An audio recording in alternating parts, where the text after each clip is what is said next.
السلام عليكم ورحمة الله وبركاته. السلام عليكم ورحمة الله وبركاته. أعوذ بكلمات الله التامات من كل شيطان وهامة ومن كل عين لامة.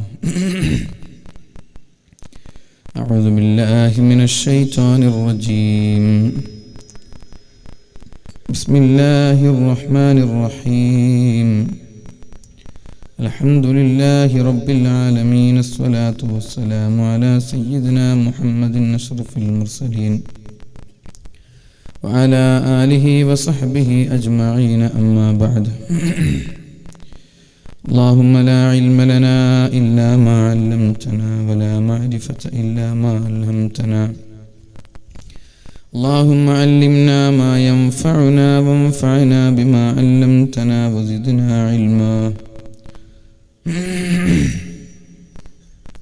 اللهم أرنا الحق حقا وارزقنا اتباعه وأرنا الباطل باطلا وارزقنا اجتنابه. أعوذ بالله من الشيطان الرجيم. بسم الله الرحمن الرحيم.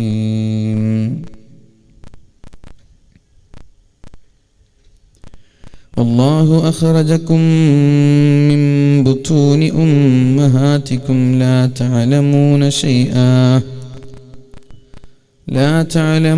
شيئا وجعل لكم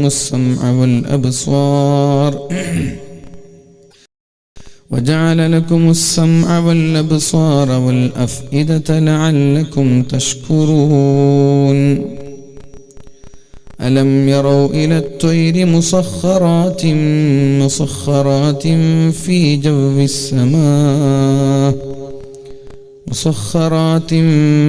جو السماء ما يمسكهن إلا الله إن في ذلك لآيات لقوم يؤمنون.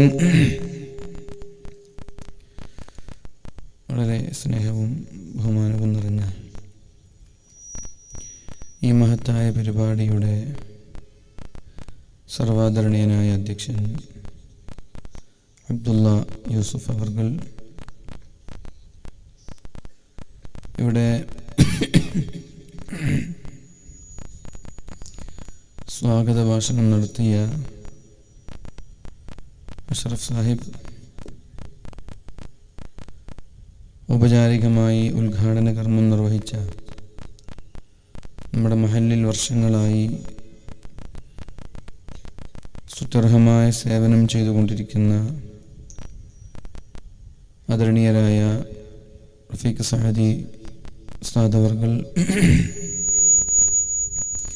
അതുപോലെ ടൗൺ ജുമാ മസ്ജിദ് ഖതീബ് ആദരണീയരായ മുഹമ്മദ് ദാരിമി ഉസ്താദ് അവർകൾ, മറ്റുള്ള ഈ മഹത്തായ വേദിയിൽ ഉപവിഷ്ടരായിരിക്കുന്ന വളരെ പ്രഗത്ഭരായ ഉലമാക്കൾ, ഉമറാക്കൾ, ഈ മഹത്തായ ഇൽമിൻ്റെ സദസ്സിൽ ഒരുമിച്ച് കൂടിയ സ്നേഹനിധികളായ സഹോദരങ്ങളെ, സഹോദരിമാരെ, അള്ളാഹു നമ്മുടെ സംഗമം സാലിഹായ അമലായി സ്വീകരിക്കട്ടെ. നാഫിയായ ഇൽമും ബുദ്ധിശക്തിയും ഓർമ്മശക്തിയും നൽകി അള്ളാഹു നമ്മെ അനുഗ്രഹിക്കട്ടെ. നമ്മിൽ നിന്ന് വന്നു പോയ എല്ലാ തെറ്റുകുറ്റങ്ങളും അള്ളാഹു നമ്മൾക്ക് പുറത്തു തരട്ടെ. ഇനിയുള്ള കാലം തെറ്റു ചെയ്യാതെ ജീവിക്കാൻ അള്ളാഹു തൗഫീഖ് ചെയ്യട്ടെ.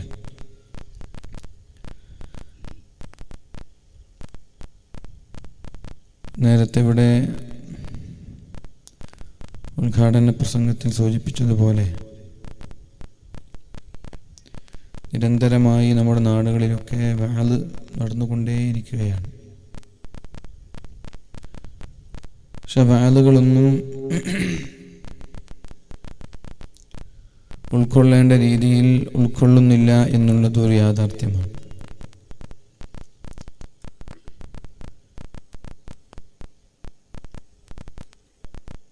വഅദ് നമ്മൾ സംഘടിപ്പിക്കുന്നു, പക്ഷേ നമ്മൾ ഉദ്ദേശിച്ച രീതിയിൽ കേൾക്കേണ്ടവർ കേൾക്കുന്നില്ല എന്നുള്ളത് വേറൊരു യാഥാർത്ഥ്യമാണത്. പല സ്ഥലങ്ങളിലും നാട്ടിലെ ചെറുപ്പക്കാരികളൊക്കെയാണ് വോളണ്ടിയർമാരായിട്ടുണ്ടാവുക. 4-5 ദിവസം വാദ് നടക്കുന്നുണ്ടെങ്കിൽ എല്ലാ ദിവസവും ഇവരുടെ പണി സദസ്സ് നിയന്ത്രിക്കലായിരിക്കും. അതുകൊണ്ട് തന്നെ ഇവർക്ക് വാദ് കേൾക്കാനോ സദസ്സിലിരിക്കാനോ അവസരമുണ്ടാവില്ല. അതേപോലെ ഇത് കേൾക്കാൻ അവർക്ക് സമയവും ഉണ്ടാവില്ല. പിന്നെ വോളണ്ടിയർമാരല്ലാത്ത ആളുകൾ,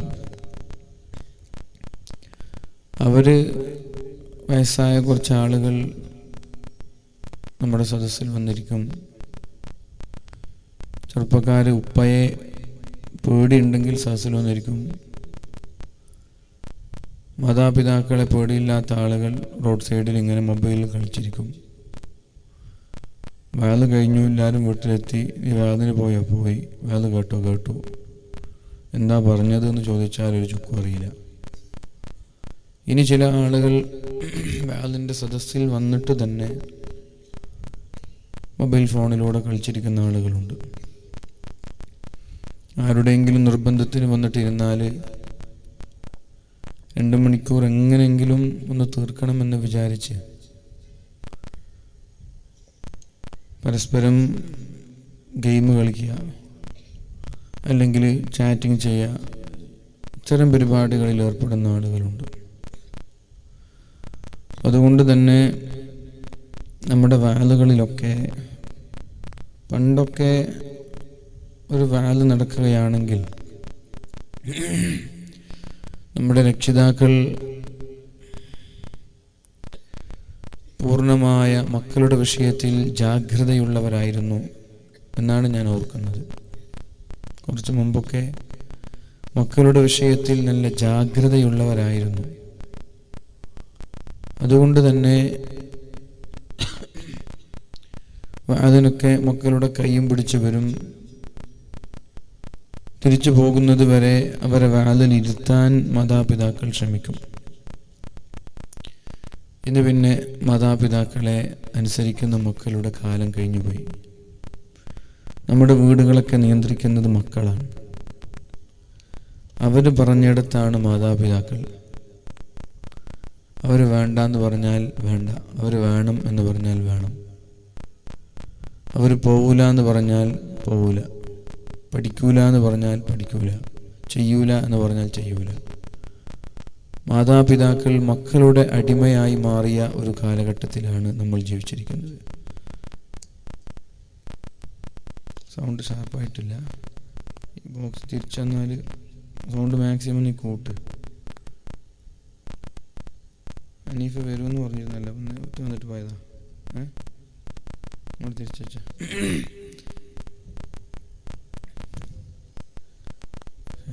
പ്രശ്നമില്ല. ഈ ഓപ്പൺ സ്റ്റേജ് വലിയ പ്രശ്നമാണ്. ഓപ്പൺ സ്റ്റേജ് വെച്ചാൽ മഞ്ഞിറങ്ങിയ പിന്നെ സൗണ്ട് ആണെങ്കിൽ എടുക്കാനും കഴിയില്ല. എന്നെക്കുറിച്ചുള്ള വലിയ കംപ്ലൈൻറ്റ് ഇപ്പോഴും മൈക്കിനെ കുറ്റം പറയുന്നുള്ളതാണ്. എനിക്കാണെങ്കിൽ മൈക്ക് ഇവിടെ തൃപ്തിയാവില്ല. അനീഫ് ഉണ്ടെങ്കിൽ മാത്രമാണ് മൈക്ക് തൃപ്തിയാവുക. അനീഫിനോട് പ്രത്യേകം പറഞ്ഞിട്ടുണ്ട് എന്തായാലും വരണം, വിളിക്കണമെന്നും പറഞ്ഞിട്ടുണ്ട് ഞാൻ. അതുകൊണ്ട് ഇൻഷാ അല്ലാഹ് നമ്മൾ ശ്രദ്ധിക്കേണ്ട വളരെ പ്രധാനപ്പെട്ട വിഷയം എന്നുള്ളത് മാതാപിതാക്കളുടെ അശ്രദ്ധയാണ് എല്ലാ വിഷയത്തിൻ്റെ പിന്നിലും. 6ാം ക്ലാസ്സിൽ പഠിക്കുന്ന വിദ്യാർത്ഥിയുടെ കയ്യിൽ കഞ്ചാവ് പിടിച്ചാൽ അത് ഉത്തരവാദി മാതാപിതാക്കളാണ്. സ്കൂളിൻ്റെ അധികൃതരെ ആ വിഷയത്തിൽ നമ്മൾ കുറ്റപ്പെടുത്തിയിട്ട് യാതൊരു കാര്യമില്ല. പള്ളിയിലെ ഖത്തീബിനെ കുറ്റപ്പെടുത്തിയിട്ടും കാര്യമില്ല. എല്ലാ വിഷയങ്ങളും അങ്ങനെ തന്നെയാണ്. മാതാപിതാക്കൾ എത്രത്തോളം അശ്രദ്ധരാകുന്നുണ്ടോ അതിനനുസരിച്ച് മക്കൾ വഴിപിഴക്കും എന്നതിൽ ആർക്കും ഇവിടെ സംശയമില്ല. ഇന്നത്തെ ഈ അപജയത്തിനും വഴിവിട്ട ജീവിതത്തിനൊക്കെ കാരണം യാതൊരു ശ്രദ്ധയുമില്ലാത്ത, യാതൊരു ബോധവുമില്ലാത്ത മാതാപിതാക്കളാണ് എന്നതാണ് യാഥാർത്ഥ്യം. ആർക്കാണ് ഇവിടെ മക്കളൊക്കെ നന്നാവണമെന്ന് ആഗ്രഹിക്കുന്നത്? മക്കൾ പഠിക്കണം, ഉഷാറാകണം എന്നൊക്കെ എല്ലാവർക്കും ആഗ്രഹമുണ്ട്. പക്ഷെ മക്കൾ ഒരു സ്വാലിഹാവണമെന്ന് ആരാ ആഗ്രഹിക്കുന്നത്? SSLC നല്ല മാർക്ക് വേണം, +2 നല്ല മാർക്ക് വേണം, ഡിഗ്രിയിൽ നല്ല മാർക്ക് വേണം, നല്ല ജോലി, നല്ല അധ്വാനിച്ച് ജീവിക്കണം, നല്ല ശമ്പളം കൊണ്ടുവരണം. എന്നാൽ മക്കളുടെ ഈ സമ്പാദ്യത്തിൽ നിന്ന് ഏതെങ്കിലും ഒരു രക്ഷിതാക്കൾ ചോദിക്കാറുണ്ടോ, നീ ഒരു രൂപയെങ്കിലും ഹലാലാണോ ഹറാമാണോ നീ സമ്പാദിക്കുന്നത് എന്ന് ചോദിക്കാൻ എവിടെ മാതാപിതാക്കൾ തയ്യാറാവുന്നു? എല്ലാവർക്കും വേണ്ടത് പണമാണ്. മക്കൾ നന്നായി സമ്പാദിച്ചു കൊണ്ടുവന്നാൽ അവർക്ക് തൃപ്തിയായി. അതേപോലെ തന്നെയാണ് മക്കൾ എവിടെ ചെലവഴിക്കുന്നു എന്നുള്ള വിഷയം. നമ്മൾ കൊടുക്കുന്ന ക്യാഷ്, നമ്മൾ നമ്മുടെ മക്കൾക്ക് സ്കൂളിൽ പോകുമ്പോൾ ക്യാഷ് കൊടുക്കും, അതെവിടെ ചെലവഴിച്ചു എന്ന് നമ്മൾ ആരെങ്കിലും മക്കളോട് ചോദിക്കാറുണ്ടോ? എങ്ങനെ ചെലവഴിച്ചു, എവിടെ പോയി? ഈ മക്കളോടുള്ള സ്നേഹം എന്ന് പറയുന്നത് ഒരിക്കലും അവർ ചോദിച്ചതൊക്കെ വാങ്ങിക്കൊടുക്കലല്ല. അവർ ചോദിച്ചതൊക്കെ വാങ്ങിക്കൊടുക്കലല്ല സ്നേഹം. ആവശ്യമുള്ളത് വാങ്ങിച്ചു കൊടുക്കുക എന്നതാണ് സ്നേഹം. അവരൊരു 1000 ചോദിച്ചാൽ 1000 കൊടുക്കുക, 10000 ചോദിച്ചാൽ 10000 കൊടുക്കുക, ബൈക്ക് ചോദിച്ചാൽ ബൈക്ക് കൊടുക്കുക. ഇങ്ങനെ മക്കൾ എന്ത് ചോദിച്ചാലും അത് നൽകുക എന്നതല്ല സ്നേഹം. മക്കളുടെ ആവശ്യങ്ങൾ അറിഞ്ഞ് ആവശ്യമുള്ളിടത്ത് കൊടുക്കണം, അനാവശ്യമായ സ്ഥലങ്ങളിൽ കൊടുക്കാനും പാടില്ല. പിന്നെ മക്കളെ അലക്ഷ്യമായി ഞാനവനവൻ്റെ സ്വാതന്ത്ര്യത്തിന് വിട്ടു എന്ന് പറയലല്ല സ്നേഹം എന്ന് പറഞ്ഞാൽ. അവൻ്റെ സ്വാതന്ത്ര്യത്തിന് ഞാൻ വിട്ടു എന്ന് പറയലല്ല സ്നേഹം എന്ന് പറഞ്ഞാൽ. അവരെന്നും നമ്മുടെ നിയന്ത്രണത്തിലായിരിക്കണം. നമ്മുടെ നിയന്ത്രണത്തിൽ നിന്ന്, നമ്മൾ വരച്ച വരയിൽ നിന്ന് അവർ നമ്മുടെ പെർമിഷൻ ഇല്ലാതെ, സമ്മതമില്ലാതെ ഒരിക്കലും മറികടക്കാൻ പാടില്ല. അഥവാ അവരെ ഹിറ്റ്ലറെ പോലെ ഷൂട്ട് ചെയ്തിട്ട് വളർത്തണം എന്നല്ല ഞാൻ ഉദ്ദേശിച്ചത്. ഹിറ്റ്ലർ വളർത്തിയതുപോലെ ക്രൂരമായി അവരെ വളർത്തണമെന്നല്ല. മറിച്ച് നമ്മൾക്ക് കഴിവിൻ്റെ പരമാവധി അവരുടെ നീക്കുപോക്കുകൾ, അവരുടെ ജീവിതം എല്ലാം നമ്മുടെ നിയന്ത്രണത്തിലാവുന്നത് നല്ലതാണ്. അല്ലാഹു റബ്ബ് സുബ്ഹാനഹു വ തആല നമ്മുടെ മക്കളെയൊക്കെ സ്വാലിഹീങ്ങളിൽ ഉൾപ്പെടുത്തട്ടെ. അതേപോലെ തന്നെ ശ്രദ്ധിക്കേണ്ട ഒരു വിഷയം, എന്നും മക്കൾക്ക് വേണ്ടി ദുആ ചെയ്യുക എന്നുള്ളതാണ്. കാരണം പ്രാർത്ഥന വളരെ പ്രധാനപ്പെട്ട ഘടകമാണിവിടെ. ഇപ്പം നമ്മളൊക്കെ വാല് പറയുന്നു, ഇനിയിപ്പോൾ നമ്മുടെ മക്കളൊക്കെ എങ്ങനെയാണ്? അല്ലാഹുവിൻ്റെ കൈകളിലാണ്. ആരുടെ മക്കളായാലും വാല് പറഞ്ഞ ഉസ്താദുമാർ അവരുടെ മക്കളൊക്കെ വലിയ ഔലിയാക്കന്മാരായിക്കൊള്ളണമെന്നൊന്നുമില്ല. നമ്മൾ പലതും വാല് പറയും, വാല് പറഞ്ഞ ആൾ തന്നെ വലിയ ഔലിയാക്കളായിക്കൊള്ളുന്നില്ല, പിന്നല്ലേ മക്കൾ. അപ്പോൾ അതുകൊണ്ട് തന്നെ നമ്മുടെയൊക്കെ കാര്യം നന്മയും തിന്മയൊക്കെ ഉള്ള പടച്ചോൻ്റെ കയ്യിലാണ്. അതുകൊണ്ട് തന്നെ നമ്മൾ അള്ളാഹുവിനോട് ദുആ ചെയ്യുക, നന്നാവാൻ, സ്വയം നന്നാവാനും മക്കൾ നന്നാവാനൊക്കെ ദുആ ചെയ്തുകൊണ്ടേയിരിക്കണം. റബ്ബനാ ഹബ് ലനാ മിൻ അസ്വാജിനാ വദുർരിയാതിനാ ഖുർറത അഅ്യുനിൻ വജഅൽനാ ലിൽ മുത്തഖീന ഇമാമാ. അല്ലാഹുവേ, എനിക്ക് നീ കൺകുളിർമയുള്ള മക്കളെ തരണേ അല്ലാഹ്. അതേപോലെ തന്നെ കൺകുളിർമയുള്ള ഭാര്യയെ തരണേ റബ്ബേ. എൻ്റെ ഭർത്താവിനെ നീ കൺകുളിർമയുള്ളവരാക്കണേ അല്ലാഹ് എന്ന് നമ്മൾ ദുആ ചെയ്യണം. വജഅൽനാ ലിൽ മുത്തഖീന ഇമാമാ. അല്ലാഹുവേ, മുത്തഖീങ്ങളുടെ നേതാക്കളാക്കണമെന്ന് ദുആ ചെയ്യണം. ഭാര്യ നന്നായാലാണ് മക്കൾ നന്നാവുന്നത്. തഖയ്യറൂ ലിനുതഫിക്കും തഖയ്യറൂ ലിനുതഫിക്കും. നിങ്ങൾ നിങ്ങളുടെ ഭാര്യമാരെ തെരഞ്ഞെടുക്കുമ്പോൾ നല്ലവരെ തെരഞ്ഞെടുക്കണമെന്ന് ശഫീഉനാ റസൂലുള്ളാഹി സ്വല്ലല്ലാഹു അലൈഹി വസല്ലം. നല്ലവരായ സ്ത്രീകളെ, നല്ലവരായ പെണ്ണുങ്ങളെ തെരഞ്ഞെടുക്കണമെന്നാണ്. വിവാഹം കഴിക്കുന്ന സമയങ്ങളിൽ, പെണ്ണിനെ തെരഞ്ഞെടുക്കുന്ന സമയങ്ങളിൽ ഒരൽപ്പസമയം കാത്തിരുന്നാലും കുഴപ്പമില്ല. ദീനീ ബോധമുള്ള പെണ്ണിവിടെയുണ്ട് എന്ന് നമ്മൾ അന്വേഷിക്കണം. ഉമ്മ മോശമാകുമ്പോഴാണ് മക്കൾ മോശമാകുന്നത്. ഒരു മാതാവ് മോശമായാൽ മക്കൾ മോശമാകും, അതിൽ സംശയമേ ഇല്ല. മക്കളുടെ ഭാവിയിൽ, മക്കളുടെ വളർച്ചയിൽ, മക്കളുടെ നന്മയിൽ ഉപ്പയുടെ റോള് വളരെ കുറവാണ്. ചെറിയ റോളാണ് ഉപ്പയ്ക്കുള്ളത്. ഉമ്മമാർക്കാണ് അതിൽ പ്രധാനപ്പെട്ട റോളുള്ളത്. ഉമ്മമാർക്കാണെന്ന് മനസ്സിലാക്കണം. ഉപ്പ ഒരു കള്ളുകുടിയനായി, ഉപ്പ ഒരു തെമ്മാടിയായി, ഉപ്പ ഒരു വ്യഭിചാരിയായി എന്ന് വെച്ച് അത് മക്കളെ ബാധിക്കൂല ഉമ്മ നല്ലവളാണെങ്കിൽ. എന്നാൽ ഉമ്മ ഒരു തെമ്മാടിച്ചയായാലോ, ഉമ്മ ഒരു വ്യഭിചാരിണിയായാലോ അത് മക്കളെ ബാധിക്കും. ആ മക്കളെ നിങ്ങൾ ഒരിക്കലും നല്ലവരായി കാണാൻ ഒരു സാധ്യതയുമില്ല. കാരണം ലോക ചരിത്രത്തിലെ സംഭവങ്ങളെല്ലാം ഇതേപോലെയാണ്. മഹാന്മാർക്ക് ജന്മം നൽകിയത് ഉമ്മമാരാണ്. നല്ല ഉമ്മമാരാണ് ലോകത്ത് മഹാന്മാരെ സൃഷ്ടിച്ചത്.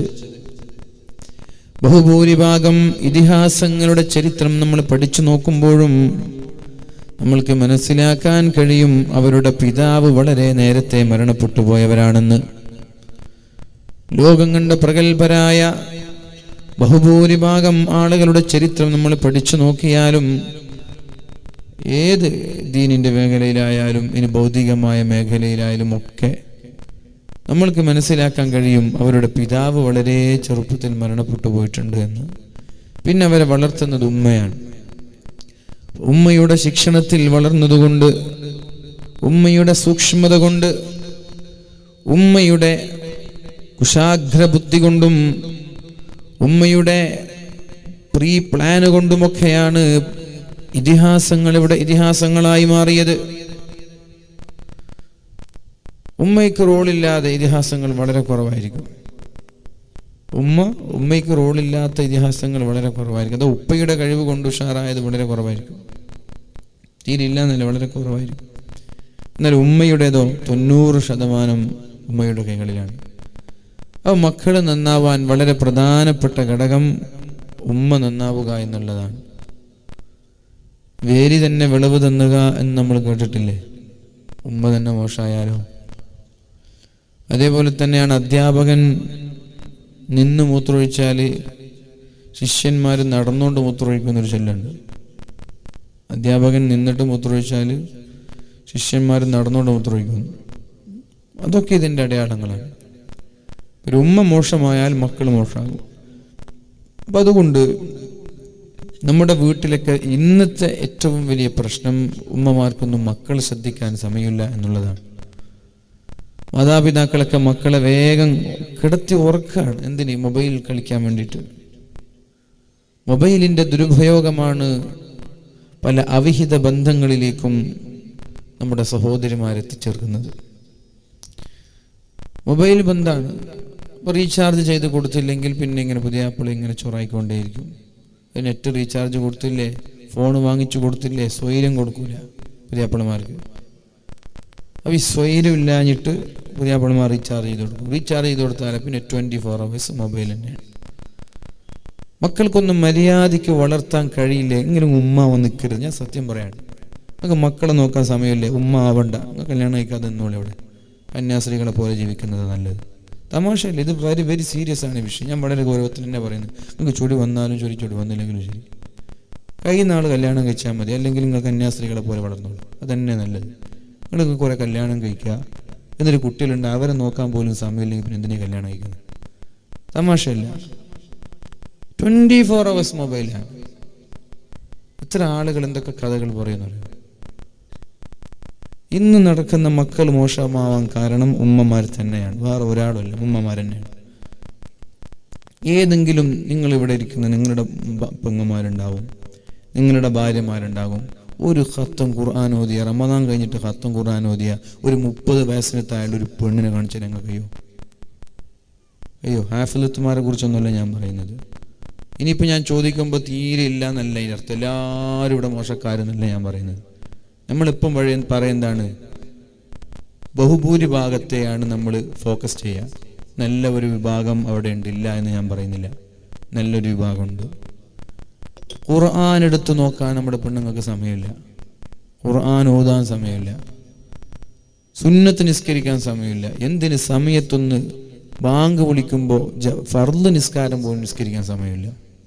ഇനി കല്യാണം കഴിക്കാൻ പോകുന്ന പെൺകുട്ടികളോടാണ് ഞാൻ പറയും, നിങ്ങൾക്ക് കഴിയുമെങ്കിൽ മാത്രം കല്യാണം കഴിച്ചാൽ മതി.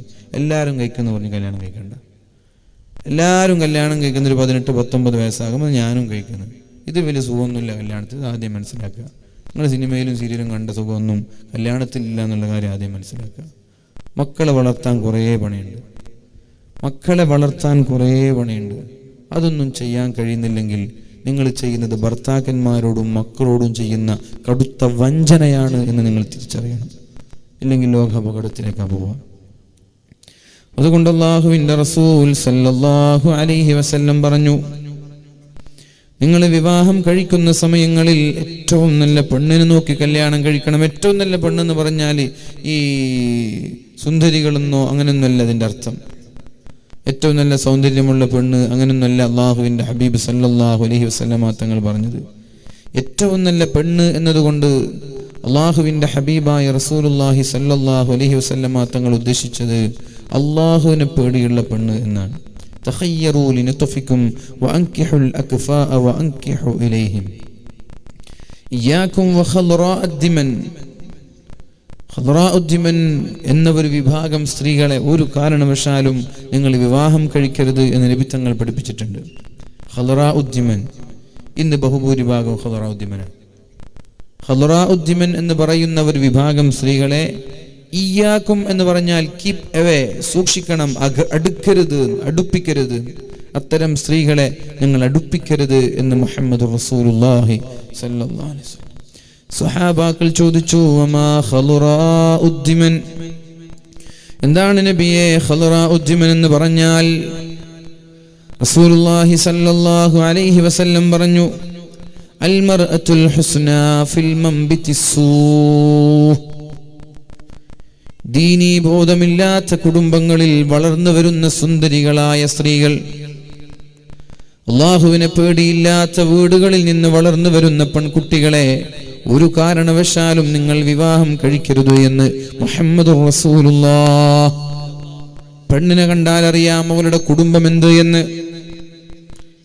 അങ്ങാടികളിലേക്ക് ഇറങ്ങുന്ന രീതി, സ്കൂളിലേക്ക് പോകുന്ന രീതി, സ്കൂൾ ബസ്സിലും ബസ് സ്റ്റാൻഡിലും ഓട്ടോറിക്ഷയിലും എവിടെയൊക്കെയാണോ അവർ പോകുന്നത് അവിടെയൊക്കെ അവരെ കാണും പറയാ ഇത് എങ്ങനെയുള്ള കുടുംബമാണ്. അതുകൊണ്ട് സൗന്ദര്യം നോക്കി വിവാഹം കഴിക്കുന്നവർ പരാജയത്തിൽ തന്നെയാണ്. സൗന്ദര്യം മാത്രം നോക്കി വിവാഹം കഴിക്കുന്നവർ പരാജയത്തിലാണ്. ഇനി പരാജയപ്പെടുന്നില്ല, വെറും ദുനിയാവാണ് ചിന്തെങ്കിൽ പരാജയം. അവർ എത്ര ദുനിയാവായാലും ഭാര്യയുമായിട്ട് ജീവിതം സുഖമല്ലേ, പോയി എത്ര വലിയ പൈസക്കാരനാണെങ്കിലും ഒരു ഫായ്ദ ഉണ്ടാവില്ല ജീവിതത്തിൽ. സൗന്ദര്യമൊക്കെ 2 മാസം ഉണ്ടാവും, കല്യാണം കഴിഞ്ഞിട്ട് 2, 3, 4 മാസം ഉണ്ടാവും സൗന്ദര്യം. പിന്നെ പെണ്ണിന് കല്യാണം കഴിഞ്ഞ ആളുകളൊക്കെ ആഗ്രഹിക്കുക, പഠിച്ചോനെ സൗന്ദര്യം ഇല്ലെങ്കിലും കുഴപ്പമില്ലായിരുന്നു, നല്ല സ്വഭാവമുള്ള പെണ്ണ് മതിയായിരുന്നു അല്ലേ? കല്യാണം കഴിഞ്ഞവർ പറയും അങ്ങനല്ലേ? കല്യാണം കഴിക്കാൻ പോകുന്ന ആളുകളായി പറയാൻ പോകുന്നത്. കല്യാണം കഴിഞ്ഞ ആളുകളൊന്ന് സംസാരിക്കുക, ഇരുന്നിട്ട് സംസാരിക്കുക. നിങ്ങൾ വിചാരിച്ച പോലൊന്നല്ലേ കല്യാണം എന്ന് പറഞ്ഞാൽ. നിങ്ങൾ വിചാരിക്കും കല്യാണം എന്ന് പറഞ്ഞാൽ എന്തോ സംഭവമാണ്. ഒരു 4-5-6 മാസം കഴിഞ്ഞാൽ ഏത് ഭർത്താവും ഇനി ലോകത്തെ ഏറ്റവും മിസ് വേൾഡോ മിസ് ഇന്ത്യയോ ആരെ കിട്ടിയാലും അയാളും വിചാരിക്കാം ഈ മിസ് ഇന്ത്യ കൊണ്ട് എന്താ കാര്യം, സ്വഭാവം മോശമായി പോയില്ലേ, സ്വഭാവം നല്ലതല്ലേ, ഖേദിക്കും എന്നുള്ള കാര്യത്തിൽ യാതൊരു ഡൗട്ടുമില്ല. അതുകൊണ്ടാണ് അള്ളാഹുവിൻ്റെ ഹബീബ് പറഞ്ഞത്, അള്ളാഹുവിനെ പേടിയില്ലാത്ത വീടുകളിൽ നിന്ന് വളർന്നു വരുന്ന സ്ത്രീകളെ ഒരു കാരണവശാലും നിങ്ങൾ വിവാഹം കഴിക്കരുത് എന്ന് മുഹമ്മദുർ റസൂലുള്ളാഹി സ്വല്ലല്ലാഹു അലൈഹി വസല്ലം. അള്ളാഹുവിനെ പേടിയുള്ള വീടുകൾ, അവരുടെ ഉമ്മയുടെയും ഉപ്പയുടെയും അവസ്ഥ നമ്മൾ നോക്കണം. ഉമ്മയെയും ഉപ്പയും, ഒരു പെണ്ണിനെ അന്വേഷിക്കുന്നതിന് മുമ്പ് പെണ്ണിന്റെ ഉമ്മ എങ്ങനെയാണ് എന്ന് നമ്മൾ പഠിക്കണം. ആളുകളോട് ചോദിക്കണം, പെണ്ണിന്റെ ഉമ്മയുടെ സ്വഭാവം എന്താണെന്ന് ചോദിക്കണം. വലം അറലിൽ ഖലായികി മിൻ മഹല്ലിൻ യുഹദ്ദിബുഹാ കഹിൽനിൽ ഉമ്മഹാതി വഅഖ്ലാഖുൽ വലീദി തുഖാസു ഹുസ്നൻ ബിഅഖ്ലാഖിൻ നിസാഇൽ വാലിദാതി وليس النبت ينبت في جنان كمثل النبت ينبت في الفلاة. ഉമ്മമാരെ പോലെ മക്കൾക്ക് മതം പഠിപ്പിക്കുന്ന വേറെ ഒരാളെ കാണാനില്ല. ഒരു മകന് സംസ്കാരവും അച്ചടക്കവും മതവും പഠിപ്പിക്കേണ്ടത് ഉമ്മമാരുടെ മടിത്തട്ടിൽ നിന്നാണ്. അത് കിട്ടേണ്ടത്, പഠിക്കേണ്ടത് ഉമ്മമാരുടെ മടിത്തട്ടിൽ നിന്നാണ്. അതിന് മടിത്തട്ടിൽ നിന്ന് മൊബൈൽ മാറ്റാൻ സമയം കിട്ടിയാലല്ലേ ഇതൊക്കെ പഠിപ്പിക്കാൻ സമയം കിട്ടൂ. 24 hours മൊബൈലല്ലേ മടിത്തട്ടില്. കുട്ടിയെ പിടിച്ച് അവിടെ വെക്കുക, എന്നിട്ട് മൊബൈലിൽ കളിക്കുക. കുട്ടി എങ്ങനെയെങ്കിലും അടിച്ചിട്ടെങ്കിലും ഉറക്കുക, എന്നിട്ട് മൊബൈലിൽ കളിക്കുക. ടിക്ടോക്കും വാട്സപ്പും ഇൻസ്റ്റയും ഒക്കെയാണ് നമ്മുടെ മക്കളുടെ ടൈം പാസ്. എൻ്റെ പ്രിയപ്പെട്ട ചെറുപ്പക്കാരികളോട് പറയാനുള്ളത്, വിലപ്പെട്ട സമയമാണ് നമ്മളവിടെ കളയുന്നത് എന്നോർക്കണം. സ്വർഗത്തിലെത്തിയാൽ വരെ, സ്വർഗം എന്ന് പറഞ്ഞാൽ ടെൻഷൻ ഇല്ലാത്ത ലോകമാണ് അല്ലേ? ആർക്കും ടെൻഷൻ ഇല്ല എന്നാ പറയാ. എന്നാൽ സ്വർഗത്തിലെത്തിയാൽ വരെ ഒരാൾ ദുഃഖിക്കുന്നത്, അല്ലാഹുവേ ഭൂമിയിൽ ഞാൻ ഒരു സ്വലാത്ത് ഞാൻ കൂടുതൽ ചൊല്ലിയിരുന്നുവെങ്കിൽ നഷ്ടപ്പെട്ടു പോയ സമയത്തെക്കുറിച്ച് ദുഃഖിക്കുമെന്ന് മഹാന്മാർ പഠിപ്പിക്കുന്നുണ്ട്. രാവിലെ മുതൽ വൈകുന്നേരം വരെ ചെലവഴിച്ച ടിക്ടോക്കുകൾക്ക് നമ്മൾ അല്ലാഹുവിന്റെ കോടതിയിൽ സമാധാനം പറയേണ്ടി വരും. ഈ മക്കൾ നിങ്ങൾക്കെതിരെ സാക്ഷി നിൽക്കുന്നൊരു സമയം വരാനുണ്ട്. ഈ മക്കൾ നിങ്ങൾക്കെതിരെ അല്ലാഹുവിന്റെ കോടതിയിൽ നിങ്ങൾക്ക് പ്രതികൂലമായി സാക്ഷി നിൽക്കുന്നൊരു സമയം വരാനുണ്ട്. എൻ്റെ പ്രിയപ്പെട്ട ഉമ്മമാരോടായി പറയുന്നത്, നിങ്ങൾ വിചാരിക്കേണ്ട ഇവിടുത്തെ കളിയൊന്നുമല്ല അവിടുത്തെ കളി, ഇവിടെയുള്ള സ്നേഹമല്ല അവിടുത്തെ സ്നേഹമെന്ന് പറയുന്നത്. നിങ്ങളെങ്ങാനും ഇവിടെ മക്കളുടെ വളർച്ചയിൽ, മക്കൾക്ക് ദീൻ നൽകുന്നതിൽ നിങ്ങൾക്കെങ്ങാനും വീഴ്ച പറ്റിപ്പോയാൽ, ന്യൂനത പറ്റിപ്പോയാൽ, എന്തായാലും ഈ മക്കൾ നിങ്ങളുടെ നെഞ്ചത്ത് കയറി നൃത്തം ചവിട്ടുമെന്നതിൽ സംശയമില്ല. അല്ലാഹുവിനോട് പറയും, ലാ അദ്ഖുലുൻ നാറ ഹത്താ യദ്ഖുല അബീ, അല്ലാഹുവേ എൻ്റെ ഉപ്പ നരകത്തിൽ കിടക്കാതെ ഞാൻ നരകത്തിൽ കിടക്കൂല എന്ന്, എൻ്റെ ഉമ്മ നരകത്തിൽ കിടക്കാതെ ഞാൻ നരകത്തിൽ കിടക്കൂല എന്ന് നിങ്ങളുടെ മുഖം നോക്കി നിങ്ങളുടെ മക്കൾ പറയുമ്പോ അല്ലാഹു നിങ്ങളെ നരകത്തിലേക്ക് വലിച്ചെറിയുന്നൊരു കാലം വരാനുണ്ട്. മാറ്റിവെച്ചോളൂ നിങ്ങളുടെ മൊബൈൽ ഫോണുകളൊക്കെ, ഉപയോഗിക്കണം ആവശ്യത്തിന്. പക്ഷേ ഇത് ആവശ്യമല്ല, ഇത് അനാവശ്യമായി പോയി. ഇത് ആവശ്യമല്ല, അനാവശ്യമായി പോയി. അതുകൊണ്ട് നമ്മുടെ മക്കൾക്ക് നൽകേണ്ട സമയം നമ്മൾ മൊബൈൽ ഫോണുകൾക്കോ സോഷ്യൽ സൈറ്റുകൾക്കോ നൽകിയാൽ ഈ മക്കൾ നിങ്ങൾക്കെതിരെ തിരിയും. നാളെ ഖേദിച്ചിട്ട് കാര്യമുണ്ടാവൂല, നാളെ നഖം കടിച്ചിട്ട് കാര്യമുണ്ടാവൂല, നാളെ ഈ മക്കളെ ഓർത്ത് തലചൊറിഞ്ഞിട്ടും കാര്യമുണ്ടാവൂല. അതുകൊണ്ട് പ്രിയപ്പെട്ട സഹോദരിമാരോട് പറയാനുള്ളത്, നിങ്ങളൊരു കല്യാണം കഴിക്കാൻ തയ്യാറാവുകയാണെങ്കിൽ, അല്ലെങ്കിൽ കല്യാണം കഴിഞ്ഞ് മക്കളുള്ളവരോ മക്കൾ ഉണ്ടാവാൻ പോകുന്നവരോ ആരായാലും ശരി, ഈ മക്കൾക്ക് വേണ്ടി നിങ്ങൾ സമയം കണ്ടെത്തണം. അവരെ വളർത്താൻ വേണ്ടി നിങ്ങൾ സമയം കണ്ടെത്തണം. അവർക്ക് ദീൻ പഠിപ്പിക്കാൻ വേണ്ടി നിങ്ങൾ സമയം കണ്ടെത്തണം.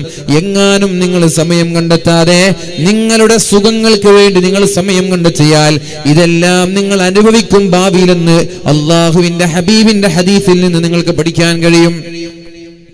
കുൻ കമാ ശിഅ്ത്, കുൻ കമാ ശിഅ്ത്, നീ എങ്ങനെയാണോ ജീവിക്കാൻ ഉദ്ദേശിക്കുന്നത് ജീവിച്ചോ, നിന്റെ ഇഷ്ടം പോലെ നീ ജീവിച്ചോ. വാദകൾ നിനക്ക് തലയ്ക്ക് കയറുന്നില്ല അല്ലേ? വാദ കേൾക്കുമ്പോൾ നിനക്കൊരു പുച്ഛമാണ് അല്ലേ? വാദനൊക്കെ പള്ളിയിൽ വെള്ളിയാഴ്ചകളിൽ ഉസ്താദുമാരുടെ വാദകൾ ഇല്ലാഞ്ഞിട്ടാണോ? ഉസ്താദ് നേരത്തെ ഇവിടെ പറഞ്ഞതുപോലെ കഞ്ചാവിനെതിരെ ശബ്ദിക്കാഞ്ഞിട്ടാണോ? വ്യഭിചാരത്തിനെതിരെ ഇവിടെ ശബ്ദിക്കാഞ്ഞിട്ടാണോ? ഹറാമുകൾക്കെതിരെ ഇവിടെ ശബ്ദിക്കാഞ്ഞിട്ടാണോ? അല്ല, അതൊന്നുമല്ല ഇവിടെ പ്രശ്നം. ഇവിടുത്തെ പ്രശ്നം എന്ന് പറയുന്നത് ഇതൊക്കെ ഒരു രസകരമായി ചില ആളുകൾക്ക് തോന്നുകയാണ്. നന്മകളോട് പുച്ഛം തോന്നിയ കാലമാണിത്, നന്മയോട് പുച്ഛം തോന്നിയ കാലമാണിത്. അതുകൊണ്ട് തന്നെ കുൻ കമാ ശിഅ്ത്, നീ ഇഷ്ടമുള്ളതുപോലെ ജീവിച്ചോ. യുവർ ചോയ്സ്, നിനക്ക് എങ്ങനെ ജീവിക്കാം. നല്ലവനാണോ ആവാം, തെറ്റ് ചെയ്ത് അടിച്ചു പൊളിച്ച് ലാവിഷായി ജീവിക്കണോ, ഒരു കുഴപ്പമില്ല, യുവർ ചോയ്സ്. പക്ഷേ ഒരു കാര്യം നീ ശ്രദ്ധിക്കണം, കമാ തദീനു തുദാൻ, എന്താണോ നീ ചെയ്തത് അത് നീ അനുഭവിക്കാതെ മരിച്ചു പോകൂല എന്ന് മുഹമ്മദ് റസൂലുള്ളാഹ്. ഇഷ്ടമുള്ളതുപോലെ ജീവിക്കാം, എങ്ങനെ വേണമെങ്കിലും ജീവിക്കാം. നല്ല നിക്കറിട്ട് പുറത്തിറങ്ങണോ, ഇറങ്ങാം, ഒരു കുഴപ്പമില്ല, ആരും ഇവിടെ ചോദിക്കാനൊന്നും വരില്ല. ഒരു പെണ്ണ് പറയണം എനിക്കിങ്ങനെ ട്രൗസർ ഇട്ട് ഇറങ്ങണം, ഇറങ്ങിക്കോളൂ, ഇവിടെ നിങ്ങളാരും തടയൊന്നുമില്ല. പക്ഷേ കമാ തദീനു തുദാൻ, നീ എന്താണോ ചെയ്യുന്നത് അത് തന്നെയാണ് നീ അനുഭവിക്കാൻ പോകുന്നത്. നീ ചെയ്തതല്ലാതെ നീ അനുഭവിക്കൂല എന്ന് മുഹമ്മദുർ റസൂലുള്ളാഹി സല്ലല്ലാഹു അലൈഹി വസല്ലം. നബി തങ്ങൾ പറയുന്നുണ്ട്, യാ മഅ്ശറൽ മുഹാജിരീൻ, ജനങ്ങളെ, ഖംസുൻ ഇദബ്തുലീതും ബിഹിന്ന, 5 കാര്യങ്ങൾ നിങ്ങളിലുണ്ടായാൽ, 5 വിഷയങ്ങൾ നിങ്ങളിലുണ്ടായാൽ, വഅഊദു ബില്ലാഹി അൻ തുദ്രികൂഹുന്ന, നിങ്ങളിൽ ഇല്ലാതിരിക്കട്ടെ എന്ന് ഞാൻ അല്ലാഹുവിനോട് ദുആ ചെയ്യുകയാണ്. 1, ലം തൽഹരിൽ ഫാഹിഷതു ഫീ ഖൗമിൻ ഖത്തു, ഏതെങ്കിലും ഒരു സമുദായത്തിൽ തിന്മകൾ വർദ്ധിച്ചാൽ, ഏതെങ്കിലും ഒരു സമുദായത്തിൽ തിന്മകൾ വർദ്ധിക്കുകയാണെങ്കിൽ, തിന്മകൾ വ്യാപിക്കുകയാണെങ്കിൽ, ഏതെങ്കിലും ഒരു വിഭാഗത്തിൽ തിന്മകൾ വ്യാപിക്കുകയാണെങ്കിൽ, അല്ലാഹുവിന്റെ ഹബീബ് പറഞ്ഞു, ഹത്താ യുഅ്ലിനൂ ബിഹാ, എന്നിട്ട് ആ തിന്മകളെ അവർ പരസ്യമാക്കുകയാണെങ്കിൽ, തിന്മ ചെയ്തിട്ടത് പരസ്യമാക്കുക, തിന്മ ചെയ്യാ പരസ്യമാക്കുക. ഓരോന്നോരോന്ന് പറഞ്ഞാൽ പിന്നെ നമ്മുടെ വാദകൾക്ക് വെറും സെക്സായി പോകും. ചെറുപ്പക്കാർക്കൊക്കെ വലിയ ഇഷ്ടമായിരിക്കും കേൾക്കാൻ. അങ്ങനെയുള്ള വാദ് മൊബൈലിലും കാറിലൊക്കെ വെച്ചിട്ട് സ്ഥിരം കേൾക്കുന്ന ആളുകൾ ചെറുപ്പക്കാരൊക്കെ ഉണ്ട്. സെക്സ് പറയേണ്ടത് പറയണം, അതിൽ നാണം വേണ്ടെന്നാണ്. ചില വിഷയങ്ങൾ പറയേണ്ടി വരും വാദിൽ, അതിൽ പിന്നെ നാണിച്ചാൽ പിന്നെ ആ വിഷയങ്ങൾ ആരും പറഞ്ഞു കൊടുക്കൂലല്ലോ. അതുകൊണ്ട് ഞാൻ പറയുന്നത്, ചില വിഷയങ്ങൾ നമ്മളിൽ വ്യാപകമാവുകയാണ്. ഫാഹിഷ എന്ന് പറഞ്ഞാൽ വ്യഭിചാരങ്ങൾ പെടും, തിന്മകൾ വരും, തോന്നിവാസങ്ങൾ. ഫീ ഖൗമിൻ ഖത്തു ഹത്താ യുഅ്ലിനൂ ബിഹാ, തിന്മ ചെയ്തിട്ടത് പ്രചരിപ്പിക്കുക. അങ്ങനൊരു തെറ്റ് നമ്മുടെ നാട്ടിൽ വ്യാപകമായാൽ, ഇല്ലാ ഫശാ ഫീഹിമു ത്വാഊൻ والأوجاع التي لم تكن في أسلافهم الذين مضوا, ക്യാൻസർ പോലെയുള്ള മാറാരോഗങ്ങൾ വർദ്ധിക്കുമെന്ന് മുഹമ്മദുർ റസൂലുള്ളാഹി സല്ലല്ലാഹു അലൈഹി വസല്ലം. എങ്ങനെയാണ് ഈ വീടാന്തരം ക്യാൻസർ ഉണ്ടായത്? അങ്ങനെ വീടാന്തരം ക്യാൻസർ ഉണ്ടായതെങ്ങനെ, ഷുഗർ ഉണ്ടായതെങ്ങനെ, പ്രഷർ ഉണ്ടായതെങ്ങനെ, കൊളസ്ട്രോൾ ഉണ്ടായതെങ്ങനെ, കിഡ്നി ഫെയിലായതെങ്ങനെ, ഹാർട്ട് ഫെയിലായത്, ബ്ലോക്ക് വന്നതെങ്ങനെ, എങ്ങനെ ഇതൊക്കെ ഉണ്ടായി? കുറച്ചു കാലം മുമ്പൊന്നും ഇങ്ങനെ ഉണ്ടായിട്ടില്ലല്ലോ. ബനൂ ഇസ്രായേലുകാർ അല്ലാഹു നശിപ്പിക്കാൻ കാരണം അവിടുത്തെ സ്ത്രീകളാണെന്ന് മുഹമ്മദുർ റസൂലുള്ളാഹ്. ബനൂ ഇസ്രായേലുകാരെ നശിപ്പിക്കാൻ കാരണം അവിടുത്തെ സ്ത്രീകളാണ്. അല്ലാഹു ഒരുപാട് നിഅമത്ത് നൽകിയ വിഭാഗമാണ് ബനൂ ഇസ്രായേലുകാർ. യാ ബനീ ഇസ്രായീൽ അദ്കുറൂ നിഅമതിയല്ലതീ അൻഅംതു അലൈക്കും, ബനൂ ഇസ്രായേലുകാരെ, നിങ്ങൾക്ക് ഞാൻ നൽകിയ നിഅമത്തുകൾ നിങ്ങൾ മറന്നുപോവല്ല, നിങ്ങൾ ഓർക്കണേ എന്ന് അല്ലാഹു പരിശുദ്ധമായ ഖുർആനിൽ ഇടയ്ക്കിടെ പറയുന്നുണ്ട്. ഏറ്റവും കൂടുതൽ നിഅമത്ത് നൽകിയ ഒരു വിഭാഗമാണ് ബനൂ ഇസ്രായേലുകാർ. അവരല്ലാഹു നശിപ്പിച്ചു കളഞ്ഞു. നശിപ്പിക്കാനുള്ള കാരണം, فإن أول فتنة في بني إسرائيل كانت في بني إسرائيل من النساء, ബനൂ ഇസ്രായേലുകാരിൽ ആദ്യത്തെ ഫിത്ന പെണ്ണുകാരെടുത്താലാണെന്ന് മുഹമ്മദുർ റസൂലുള്ളാഹി സല്ലല്ലാഹു അലൈഹി വസല്ലം. പെണ്ണുകാരെടുത്താലാണ് ബനൂ ഇസ്രായേലിൽ പ്രശ്നമുണ്ടായത്, കുഴപ്പമുണ്ടായത്. അല്ലാഹു ആ സമുദായത്തെ നശിപ്പിച്ചു കളഞ്ഞത്. അതേപോലെ തന്നെ അല്ലാഹുവിന്റെ ഹബീബ് പറഞ്ഞു, നമ്മുടെ സമുദായത്തിലേക്കും അല്ലാഹു തആല ഇതുപോലെയുള്ള പ്രകൃതിയുടെ ദുരന്തങ്ങൾ അല്ലാഹു നൽകും. മാറാരോഗങ്ങൾ നൽകും, സുനാമി നൽകും, ഭൂകമ്പങ്ങൾ നൽകും, ഭൂമി കുലുക്കം നൽകും, ഉരുൾപൊട്ടൽ നൽകും, കൊടുങ്കാറ്റുകൾ നൽകും, വെള്ളപ്പൊക്കം നൽകും, ഇതൊക്കെ നൽകും. ഇതൊക്കെ അല്ലാഹു നൽകും. എപ്പോ? ഇതേപോലെ പാട്ടുപാടുന്ന, നൃത്തം ചെയ്യുന്ന പെൺകുട്ടികൾ നമ്മുടെ നാട്ടിലുണ്ടായാൽ, പാട്ടുപാടുന്ന, നൃത്തം ചെയ്യുന്ന പെൺകുട്ടികൾ ഉണ്ടായാൽ, അന്ന് പറഞ്ഞത്, അല്ലാഹുവിന്റെ ഹബീബ് പറഞ്ഞത്, ഈ നമ്മുടെ നാട്ടിലുള്ള പെൺകുട്ടികളൊക്കെ നൃത്തം ചെയ്യാനും പാട്ടുപാടാനും തുടങ്ങിയാൽ, എന്താ ടിക്ടോക്കിലൊക്കെ നടക്കുന്നത്? എന്താ നടക്കുന്നത്? ഇൻസ്റ്റാഗ്രാം ഒന്ന് തുറന്നു നോക്ക്, എന്താ നടക്കുന്നത്?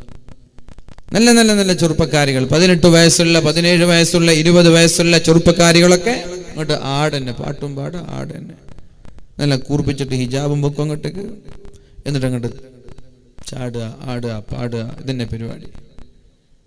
സ്കൂളിൽ പോയാൽ അവിടെ, പള്ളിയിൽ കയറിയാൽ പള്ളിയുടെ അകത്ത് പോലും നമ്മുടെ ചെറുപ്പക്കാര് വീഡിയോ ഷൂട്ടിംഗ് ആണ് പള്ളിയുടെ അകത്ത്. എന്താ ഇത്രത്തോളം മരവിച്ചു പോയി? അപ്പൊ നമ്മൾ എന്തുകൊണ്ട് ഇങ്ങനെ ആയി എന്ന് വെച്ചാൽ അവരുടെ കയ്യിൽ മൊബൈൽ ഉണ്ട് എന്നുള്ളതാണ്.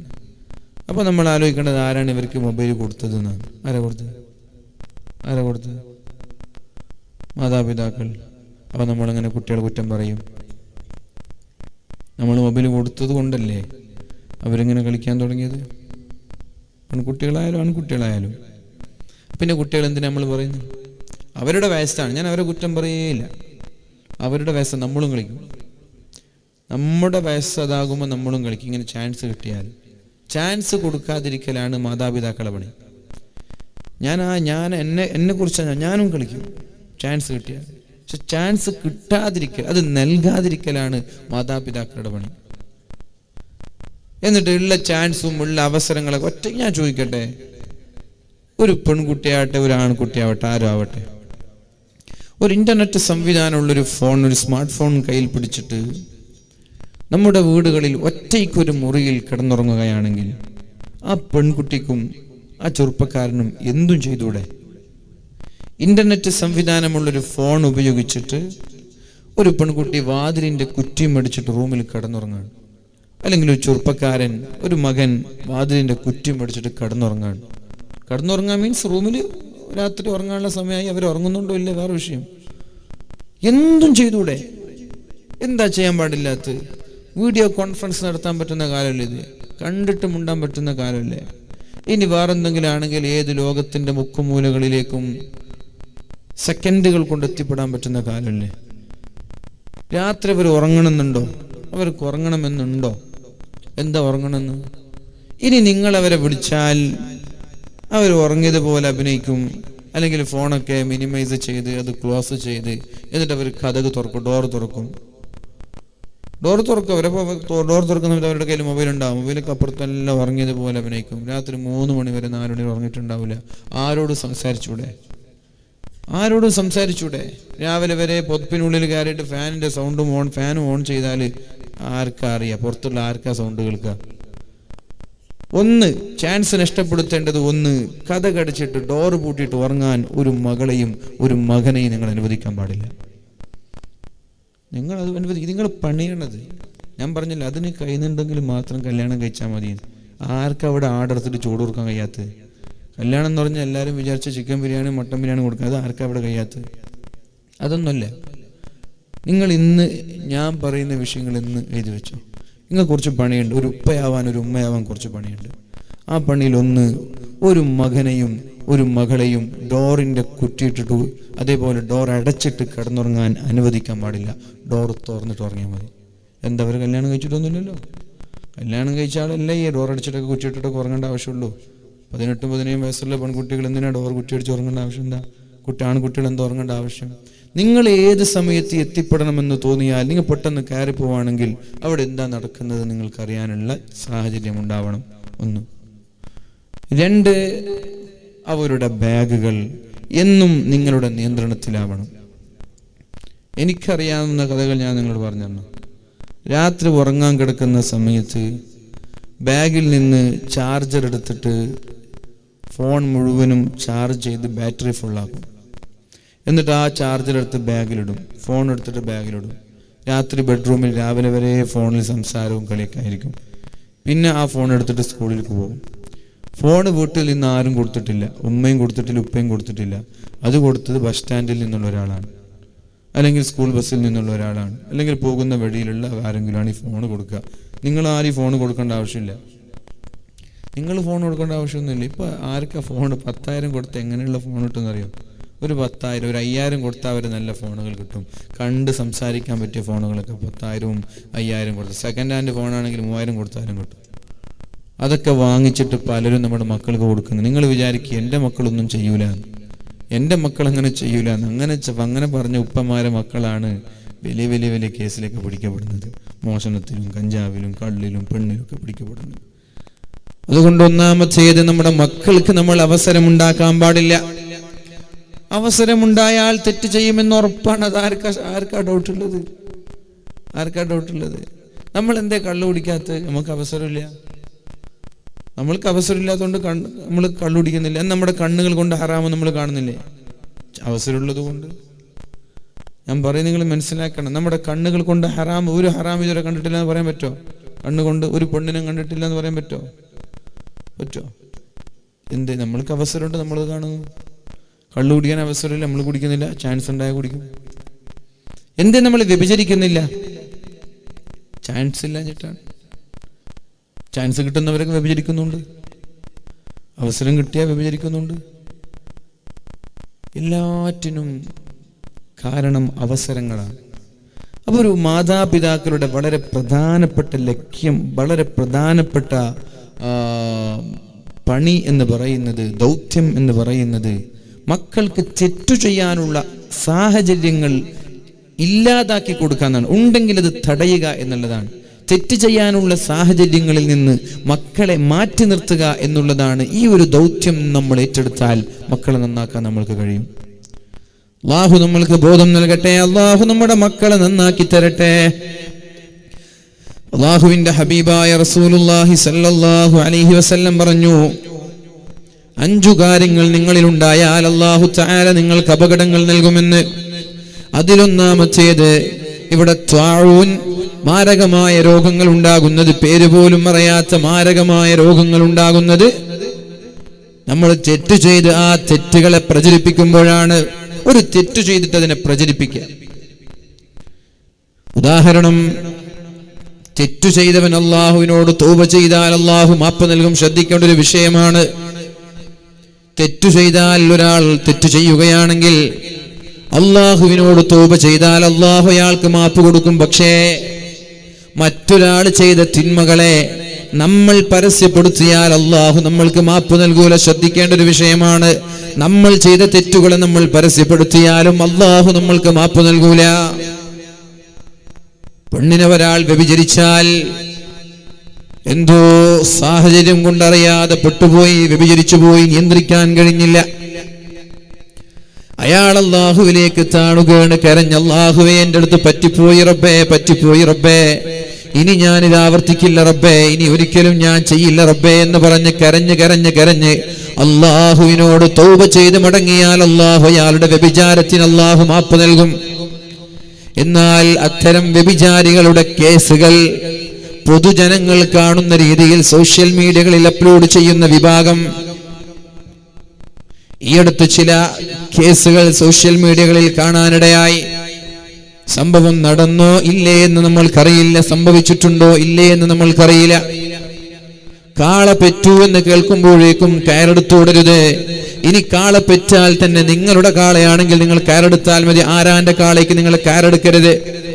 ശ്രദ്ധിക്കേണ്ട വിഷയം, ആരുടെയെങ്കിലും എന്തെങ്കിലും കഥകൾ കേൾക്കുമ്പോ ഉടനെ തന്നെ ഷെയർ ചെയ്യാനും പോസ്റ്റ് ചെയ്യാനും ശ്രദ്ധിക്കുന്ന മുസ്ലിം ചെറുപ്പക്കാരോട് അല്ലാഹുവിന്റെ കോടതിയിൽ നിങ്ങൾ കാലാകാലം ഖിയാമത്ത് നാൾ വരെ തൗബ ചെയ്താലും, ഖിയാമത്ത് നാൾ വരെ സുജൂദിൽ കിടന്നാലും, ഖിയാമത്ത് നാൾ വരെ ഇസ്തിഗ്ഫാർ ചൊല്ലിയാലും അല്ലാഹു മാപ്പ് നൽകാത്ത തെറ്റാണ് മറ്റൊരാളുടെ തിന്മകളെ നിങ്ങൾ പരസ്യപ്പെടുത്തുക എന്ന് പറയുന്നത്.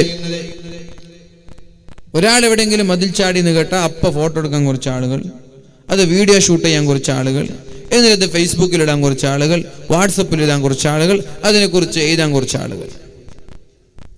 ഇനി കാറിലൂടെ കൊണ്ടായാലും ശരി, എന്തായാലും ശരി, ശ്രദ്ധിക്കുന്നവർക്ക് ഈ വിഷയങ്ങൾ വളരെ ഗൗരവമുള്ളതാണ്. തെറ്റ് ചെയ്തവർക്ക് ബോധോദയമുണ്ടായി, തെറ്റാണെന്നുള്ള ബോധത്തോടെ അല്ലാഹുവിലേക്ക് തൗബ ചെയ്ത് മടങ്ങി, ഇനി ഒരിക്കലും ഞാൻ ആവർത്തിക്കില്ല എന്ന ചിന്തയോടെ അല്ലാഹുവിലേക്ക് മടങ്ങിയാൽ അവർക്ക് അല്ലാഹു മാപ്പ് നൽകും. ഈ ഷെയർ ചെയ്തവൻ കാലാകാലം സുജൂദിൽ കിടന്നാലും അല്ലാഹു മാപ്പ് നൽകൂല. അതേപോലെ തന്നെ ഇത്തരം വിഷയങ്ങൾ സോഷ്യൽ മീഡിയകളിൽ പോസ്റ്റുന്ന ആളുകൾ കാലാകാലം തൗബ ചെയ്താലും അല്ലാഹു മാപ്പ് നൽകൂല. കുല്ലു ഉമ്മത്തി മുആഫാ, എന്റെ സമുദായത്തിലെ എല്ലാ ആളുകൾക്കും ഞാൻ മാപ്പ് നൽകുമ്പോ മാപ്പ് നൽകാത്ത ഒരു വിഭാഗമുണ്ട്, അല്ലാഹു മാപ്പ് നൽകാത്തൊരു വിഭാഗമുണ്ട്. ആരാണവർ?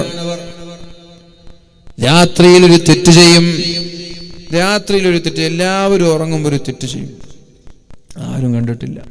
അയാളും അള്ളാഹു മാത്രമേ കണ്ടിട്ടുള്ളൂ, വേറൊരാളും കണ്ടിട്ടില്ല. ഇന്ന് രാവിലെ എണീറ്റിട്ട് അയാൾ തെറ്റെല്ലാം ചെയ്ത് മാഷാ അല്ലാഹ് റാഹത്തായി. രാവിലെ എണീറ്റിട്ട് ബസ് സ്റ്റാൻഡിൽ വന്നിട്ട് ചങ്ങാതിമാരോട് പറയാണ്, ഞാൻ ഇന്നലെ അങ്ങനെ ആക്കി, അവിടെ പോയി ഇവിടെ പോയി, ചങ്ങാതിമാരോട് കഥകൾ പറയാം. ഇത്തരം തെറ്റ് ചെയ്യുന്ന ആളുകൾ, അള്ളാഹു ഒരു തെറ്റ് ചെയ്തിട്ട് അള്ളാഹു മറച്ചു വെച്ചൊരു തെറ്റിനെ പിറ്റേ ദിവസം രാവിലെയാകുമ്പോ മറ്റൊരാളോട് പറഞ്ഞു കൊടുക്കുന്നവർ. ഏത് തെറ്റുകളാണെങ്കിലും ശരി, എത്ര ചെറിയ പാപമാണെങ്കിലും ശരി, എത്ര വലിയ പാപമാണെങ്കിലും ശരി, നമ്മൾ സ്വയം ഒരു തെറ്റ് ചെയ്ത് മറ്റൊരാളോട് പറഞ്ഞു കൊടുത്താൽ വരെ അള്ളാഹു മാപ്പ് നൽകൂല എന്ന് പറയുമ്പോ, നമ്മളല്ല മറ്റൊരാൾ ചെയ്ത തെറ്റിനെ നമ്മൾ പരസ്യമാക്കിയാൽ അള്ളാഹു മാപ്പ് തരുമെന്ന് നിങ്ങൾക്ക് തോന്നുന്നുണ്ടോ? ഒരിക്കലും അള്ളാഹു നമ്മൾക്ക് മാപ്പ് തരാൻ പോകുന്നില്ല. നാവ് സൂക്ഷിക്കാതെ രക്ഷപ്പെടൂല ഒരു കുഞ്ഞുമോനും. يوم لا ينفع مال ولا بنون إلا من أتى الله بقلب سليم. അള്ളാഹുവിന്റെ കോടതിയിലേക്ക് ആളുകൾ കൂട്ടം കൂട്ടമായി പോകുന്നൊരു സമയമുണ്ട്. മഹ്ശറയിലേക്ക് പോകും. അവിടുത്തെ ഒരു രസകരമായൊരു സംഭവം ഉണ്ട് മഹ്ശറയിൽ, നല്ല രസമാണ്. എന്തെന്നറിയോ?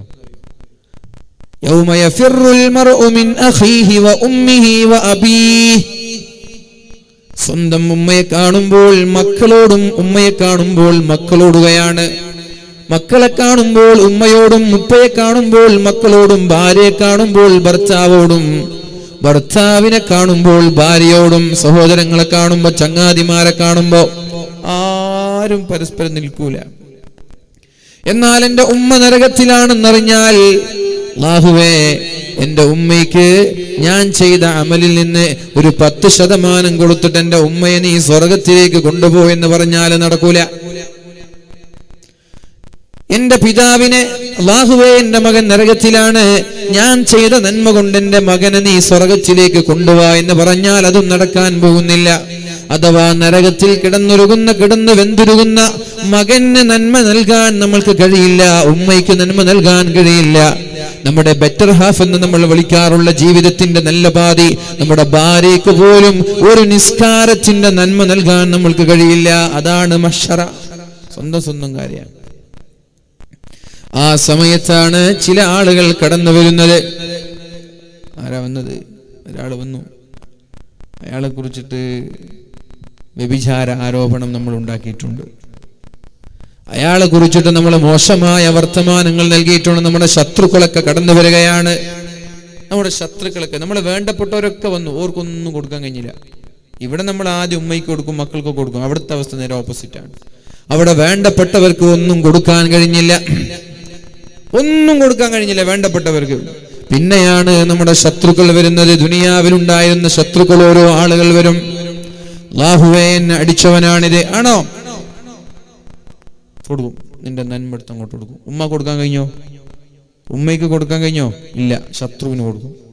അപ്പോഴാണ് അടുത്ത ആൾ വരുന്നത്. അല്ലാഹുവേ ഇയാൾ എന്നെ ആരോപണം നടത്തിയിട്ടുണ്ട്, അയാൾക്ക് കൊടുക്കും. അപ്പോഴാണ് നമ്മുടെ അയൽവാസി വരുന്നത്. അല്ലാഹുവേ ഇയാൾ എനിക്കെതിരെ ആസൂത്രണം ഉണ്ടാക്കിയിട്ടുണ്ട്, ഫിത്നയുണ്ടാക്കിയിട്ടുണ്ട്, എല്ലാവർക്കും കൊടുക്കും. സ്വന്തം മാതാപിതാക്കൾക്കും കുടുംബങ്ങൾക്കും മക്കൾക്കും ഒരു നന്മ പോലും നൽകാൻ കഴിയാതെ ശത്രുക്കളെല്ലാവരും കടന്നു വന്നിട്ട് നമ്മുടെ നന്മയും കൊണ്ടുപോകുന്ന ദിവസത്തിനാണ് യൗമുത് തഗാബുൻ എന്ന് പറയുന്നത്. കടം കൊടുക്കുന്ന ദിവസമാണത് യൗമുത് തഗാബുൻ. ഒരു കുഞ്ഞുമോനും അവിടെ രക്ഷപ്പെടൂല. മറ്റുള്ളവരെ കുറിച്ച് സംസാരിച്ചവർ, നാവ് സൂക്ഷിക്കാത്തവർ, നാവ് സൂക്ഷിച്ചവരൊക്കെ ഇവിടെ കലിമത്ത് തൗഹീദ് ചൊല്ലി ലാ ഇലാഹ ഇല്ലല്ലാഹ് ചൊല്ലി മരിച്ചു പോവുകയാണ്. ഇബാദത്തുകളില്ലെങ്കിലും, ആരാധനകളില്ലെങ്കിലും, നിസ്കാരങ്ങളില്ലെങ്കിലും നാവ് സൂക്ഷിച്ചവരൊക്കെ ഇവിടെ ഈമാൻ സലാമത്തായി മരണപ്പെട്ടുകൊണ്ടേയിരിക്കുകയാണ്. ലാ ഇലാഹ ഇല്ലല്ലാഹ് എന്ന് ചൊല്ലി മരണപ്പെടുകയാണ്. എന്നാൽ നാവ് സൂക്ഷിക്കാത്ത ഒരു ആബിദും ഇവിടെ ലാ ഇലാഹ ഇല്ലല്ലാഹ് എന്ന് ചൊല്ലി മരണപ്പെട്ടിട്ടില്ല. ഒരു സൂഫി വര്യനും നാവ് സൂക്ഷിക്കാത്തവൻ ഇവിടെ ലാ ഇലാഹ ഇല്ലല്ലാഹ് എന്ന് ചൊല്ലി മരണപ്പെട്ടിട്ടില്ല. സൂക്ഷിക്കണം ആ വിഷയങ്ങളൊക്കെ. യൗമുത് തഗാബുൻ, അതവിടുത്തെ രസാണ്. സ്വന്തക്കാർക്ക് ഒന്നും കൊടുക്കാൻ കഴിയാതെ എല്ലാം ശത്രുക്കൾക്ക് നൽകുന്ന കാലമാണത്. അല്ലാഹു നമ്മെ രക്ഷപ്പെടുത്തട്ടെ. അതുകൊണ്ട് സ്വന്തത്തിൻ്റെതായാലും മറ്റുള്ളവരുടേതായാലും എന്തെങ്കിലും ഒരു വിഷയം വന്നാൽ കീപ് സൈലന്റ്, മിണ്ടാണ്ടിരിക്കുക. എന്തിന് നമ്മൾ ഇടപെടണം? ഇതിലെന്ത് കാര്യം? ചില ആളുകൾക്ക് ഇത് വലിയൊരു രസമാണ്. സോഷ്യൽ മീഡിയയിലൊക്കെ വലിയൊരു രസമാണ് അല്ലേ? നിങ്ങൾ സോഷ്യൽ മീഡിയ ഉപയോഗിക്കുന്ന ആളുകൾക്കൊക്കെ ഇതറിയാം. പഴയതുപോലൊന്നുമല്ല. പഴയതൊക്കെ ഞാൻ ഒരാളോട് പറഞ്ഞാൽ അത് തീർന്നു. ഇത് സോഷ്യൽ മീഡിയ അത് ഏറ്റെടുത്തു കഴിഞ്ഞാൽ ഖിയാമത്ത് നാൾ വരെ അവിടെ ഉണ്ടാവും. അതുപോലെ തന്നെ പരസ്യമാക്കുന്നതാണ് നമ്മുടെ സ്ത്രീകൾ അവരുടെ ശരീരം പ്രദർശിപ്പിക്കുന്നത്. സഹോദരി, നമ്മുടെ മക്കളൊക്കെ നല്ല നല്ല വീഡിയോകൾ ആക്ട് ചെയ്യുന്ന, അഭിനയിക്കുന്ന, ഡാൻസ് ചെയ്യുന്ന, ലിപ്സിംഗ് നടത്തുന്ന, ഡാൻസ് ചെയ്യുന്ന ഒരുപാട് വീഡിയോകൾ നമ്മുടെ പെൺമക്കളൊക്കെ 1 മിനിറ്റിന്റെ 2 മിനിറ്റിന്റെ വീഡിയോകളൊക്കെ സോഷ്യൽ മീഡിയകളിൽ അപ്ലോഡ് ചെയ്യുകയാണ്. അഥവാ അള്ളാഹു മറച്ചു വെക്കണമെന്ന് പറഞ്ഞ ഒരു കാര്യത്തെ നമ്മുടെ മക്കൾ പരസ്യമാക്കിയാൽ ഇല്ല, അള്ളാഹു പറയുന്നുണ്ട് ഇല്ലാ ഫശാഫീഹിമു ത്വാഊൻ, മാറാരോഗങ്ങൾ നിങ്ങളിലേക്ക് വരാതിരിക്കില്ല. ക്യാൻസർ വരും. അതുകൊണ്ടല്ലേ ക്യാൻസർ വർദ്ധിച്ചത്? ഭക്ഷണം കഴിച്ചിട്ടാണോ ക്യാൻസർ? ഞാൻ പറയട്ടെ, ഒരു പച്ചക്കറി അല്ലാതെ ജീവിതത്തിൽ കഴിക്കാത്ത ഒരാളുണ്ട്, അയാൾക്ക് പോലും ക്യാൻസർ ഉണ്ട്. അയാളിത് ചെയ്യണമെന്നില്ല. ആരെങ്കിലും ചെയ്ത് അള്ളാഹ് എല്ലാവർക്കും ഖാസായിട്ട് ശിക്ഷ കൊടുക്കുന്നു. വഹദിയായ സൈനബ ബീവി റളിയല്ലാഹു അൻഹ ചോദിക്കുന്നുണ്ട്, യാ റസൂലല്ലാഹ്, നബിയേ, അനഹ്ലികു വഫീന സ്വാലിഹൂൻ, സ്വാലിഹീങ്ങളായ ആളുകൾ ഉണ്ടായിരിക്കെ ഞങ്ങൾ നശിച്ചു പോകുമോ നബിയേ? സ്വാലിഹീങ്ങളായ ആളുകൾ നമ്മുടെ കൂട്ടത്തിലുണ്ടായിരിക്കെ നമ്മൾ നശിക്കാൻ കാരണമാകുമോ നബിയെ? അള്ളാഹുവിന്റെ ശിക്ഷ ഇറങ്ങുമോ എന്ന് ചോദിച്ചു. ആര്? മഹദിയായ സൈനബ ബീവി റളിയല്ലാഹു അൻഹാ. അപ്പോഴാണ് അള്ളാഹുവിന്റെ ഹബീബ് സല്ലല്ലാഹു അലൈഹി വസല്ലമ തങ്ങൾ മറുപടി നൽകിയത്, നഅം ഇദാ കസുറ ഫീഹിമുൽ ഖബ്സു, അതെ, അവരിൽ വ്യഭിചാരം വർദ്ധിച്ചാൽ, കള്ളുകുടി വർദ്ധിച്ചാൽ അള്ളാഹു ഇത്ര ശിക്ഷ നൽകൂല. കഞ്ചാവ്, പക്ഷെ വ്യഭിചാരം വർദ്ധിച്ചാൽ സമുദായത്തെ അള്ളാഹു നശിപ്പിക്കും. വ്യഭിചാരം വർദ്ധിച്ചാൽ, ഇത് കണ്ടിട്ട് കഞ്ചാവ് അടിക്കാരൊന്നും സിന്ദാബാദ് വിളിക്കണ്ട, മനസ്സിലായോ? നശിപ്പിക്കൂല എന്നൊന്നുമല്ല ഞാൻ പറഞ്ഞത്. വ്യഭിചാരത്തിന് അള്ളാഹുവിൻ്റെ ഹബീബ് പറഞ്ഞ ഗൗരവം വേറെയാണ്, കള്ളിൻ്റെ ഗൗരവം വേറെയാണ്. കള്ളും കഞ്ചാവ് അടിക്കുന്നവന് സ്വർഗത്തിലേക്ക് കടക്കൂല എന്ന് പറഞ്ഞു. ഇതിനെക്കുറിച്ച് ഞാൻ വേറെ ചർച്ച ചെയ്യേണ്ട ആവശ്യമില്ലല്ലോ, മനസ്സിലായോ? കള്ളും കഞ്ചാവും അടിച്ചവന് സ്വർഗത്തിലേക്ക് കടക്കൂല എന്നാണ്. അല്ലാഹുവിന്റെ ഹബീബായ റസൂലുള്ളാഹി സ്വല്ലല്ലാഹു അലൈഹി വസല്ലം പറഞ്ഞു, നഅം ഇദാ കസുറ ഫീഹിമുൽ ഖബസ്, വ്യഭിചാരം വർദ്ധിച്ചാൽ. വ്യഭിചാരം, ഇനി വ്യഭിചാരം എന്താണെന്ന് ഞാൻ പറഞ്ഞു തരണോ? എല്ലാവർക്കും അറിയുന്ന വിഷയമല്ലേ എന്താ വ്യഭിചാരം എന്ന്? അല്ലേ, എല്ലാവർക്കും അറിയുന്ന വിഷയമല്ലേ വ്യഭിചാരം എന്താണെന്ന്? നമ്മൾക്ക് ഹലാലായത് എന്ത് എന്ന് എല്ലാവർക്കും അറിയില്ലേ? അതറിയില്ലെങ്കിൽ ഞാൻ പറഞ്ഞുതരാം. ബാക്കിയുള്ളതൊക്കെ ഹറാമാണ്. ഒരു മനുഷ്യന് ലൈംഗികമായി ഹലാലായത് സ്വന്തം ഭാര്യ മാത്രമാണ്. നമ്മൾ കല്യാണം കഴിച്ച ഭാര്യ ഹലാലാണ്, അവിടെ വരെ ഹറാമുണ്ട്. കല്യാണം കഴിച്ച സ്വന്തം ഭാര്യയിൽ വരെ ഹറാമുണ്ട് ഒക്കെ പറയും. ശേഷം പിന്നെ നമ്മൾ ആരാൻ്റെ ഭാര്യനെ പോയി തട്ടിക്കൊണ്ടുപോകാം. സൂക്ഷിക്കണം. അല്ലാഹു നമ്മൾക്ക് ബോധം നൽകട്ടെ. ഇതൊക്കെ പറയാൻ വളരെ എളുപ്പമാണ്, പക്ഷെ നമ്മൾക്ക് സൂക്ഷ്മത വേണം. അതോടൊപ്പം ദുആയും വേണം. ദുആ വേണം, നല്ലോണം ദുആ വേണം. അവസരം കിട്ടുമ്പോൾ നമ്മളിത് മാറി നിൽക്കാനുള്ള ഈമാൻ നമ്മൾക്ക് വേണം. നമ്മളൊക്കെ ഞാൻ പറഞ്ഞു, നേരത്തെ പറഞ്ഞാൽ അവസരം ഇല്ലാത്തതുകൊണ്ട് നമ്മളൊക്കെ നല്ലവരാണ്. അവസരം ഇല്ലാത്തതുകൊണ്ട്, അവസരം കിട്ടിയാൽ ആരും കാണൂല, ആരും അറിയൂല. ഒരു സുന്ദരിയായ ഒരു പെണ്ണ് വന്നാൽ മാറി നിൽക്കാൻ കഴിയുമോ? അതാണ് അവസരം. അവിടെ നമ്മൾക്ക് മാറി നിൽക്കാൻ കഴിയുമെങ്കിൽ ഈമാനുണ്ട് എന്നാണ്. അല്ലാതെ ഇപ്പം വലിയ നമ്മൾ ഭയങ്കര സംഭവമാണ് പറഞ്ഞിട്ടൊന്നും കാര്യമില്ല. അല്ലാഹുവേ, നീ ഞങ്ങളെ കാക്കണേ റബ്ബേ. അല്ലാഹുവേ, നീ ഞങ്ങളെ കാക്കണേ അല്ലാ. അപ്പൊ ഞാൻ പറയുന്നത്, ഹലാലായത് എന്താണെന്ന് ചോദിച്ചാൽ നമ്മുടെ ഭാര്യമാര് മാത്രമാണ്. വല്ലദീന ഹും ലിഫുറൂജിഹിം ഹാഫിളൂൻ, വിശ്വാസികൾ വിജയിച്ചിരിക്കുകയാണ്, മുഅ്മിനീങ്ങൾ വിജയിച്ചിരിക്കുകയാണ്. ഏതാണ് ആ മുഅ്മിനീങ്ങൾ? ഗുഹ്യാവയവങ്ങളെ സൂക്ഷിക്കുന്നവരാണവർ. അപ്പൊ എവിടെയാണ് നമ്മുടെ ലൈംഗികമായ താല്പര്യങ്ങൾ, എവിടെയാണ് നമ്മൾ ശമിപ്പിക്കേണ്ടത്? ഇല്ലാ അലാ അസ്വാജിഹിം, ഭാര്യമാരിൽ മാത്രം. വേറെ എവിടെയെങ്കിലും ഒരാൾ ലൈംഗിക സുഖം കണ്ടെത്തിയാൽ فمن ابتغى وراء ذلك فأولئك هم العادون, അവരക്രമികളാണ്, അവര് പരിധി വിട്ടവരാണ് എന്ന് പരിശുദ്ധ ഖുർആനിൽ അല്ലാഹു നമ്മോട് പഠിപ്പിക്കുന്നുണ്ട്. ഹൈലുള്ള സമയങ്ങളിൽ, മെൻസ്ട്രേഷൻ പീരിയഡുകളിൽ അവരുടെ കൂടെ, ഭാര്യമാരുടെ കൂടെ ഇരിക്കാൻ പോലും തയ്യാറാകുമായിരുന്നില്ല ജൂതന്മാര്.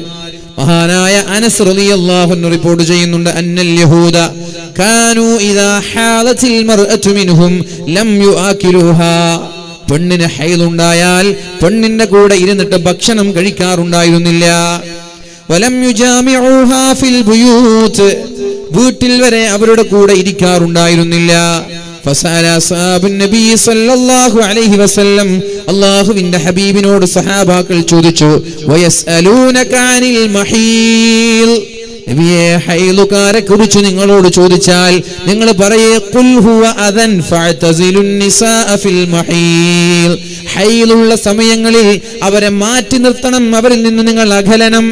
വലാ തഖറബൂഹുന്ന ഹത്താ യതുഹുർന, അവർ ശുദ്ധിയാകുന്നത് വരെ അവരിലേക്ക് നിങ്ങൾ അടുക്കാൻ പാടില്ല. ഈ ഒരു ആയത്തിന്റെ വിശദീകരണം അല്ലാഹുവിന്റെ ഹബീബായ റസൂലുള്ളാഹി തങ്ങൾ പറഞ്ഞു, ഇസ്നഉ കുല്ല ഷൈഇൻ ഇല്ല നിക്കാഹ്, ജൂതന്മാര് ചെയ്യുന്നത് പോലെ അവരുടെ കൂടെ ഭക്ഷണം കഴിക്കാതിരിക്കണ്ട, അവരുടെ കൂടെ കിടപ്പറ പങ്കിടാതിരിക്കണ്ട, കിടന്നുറങ്ങിക്കോ.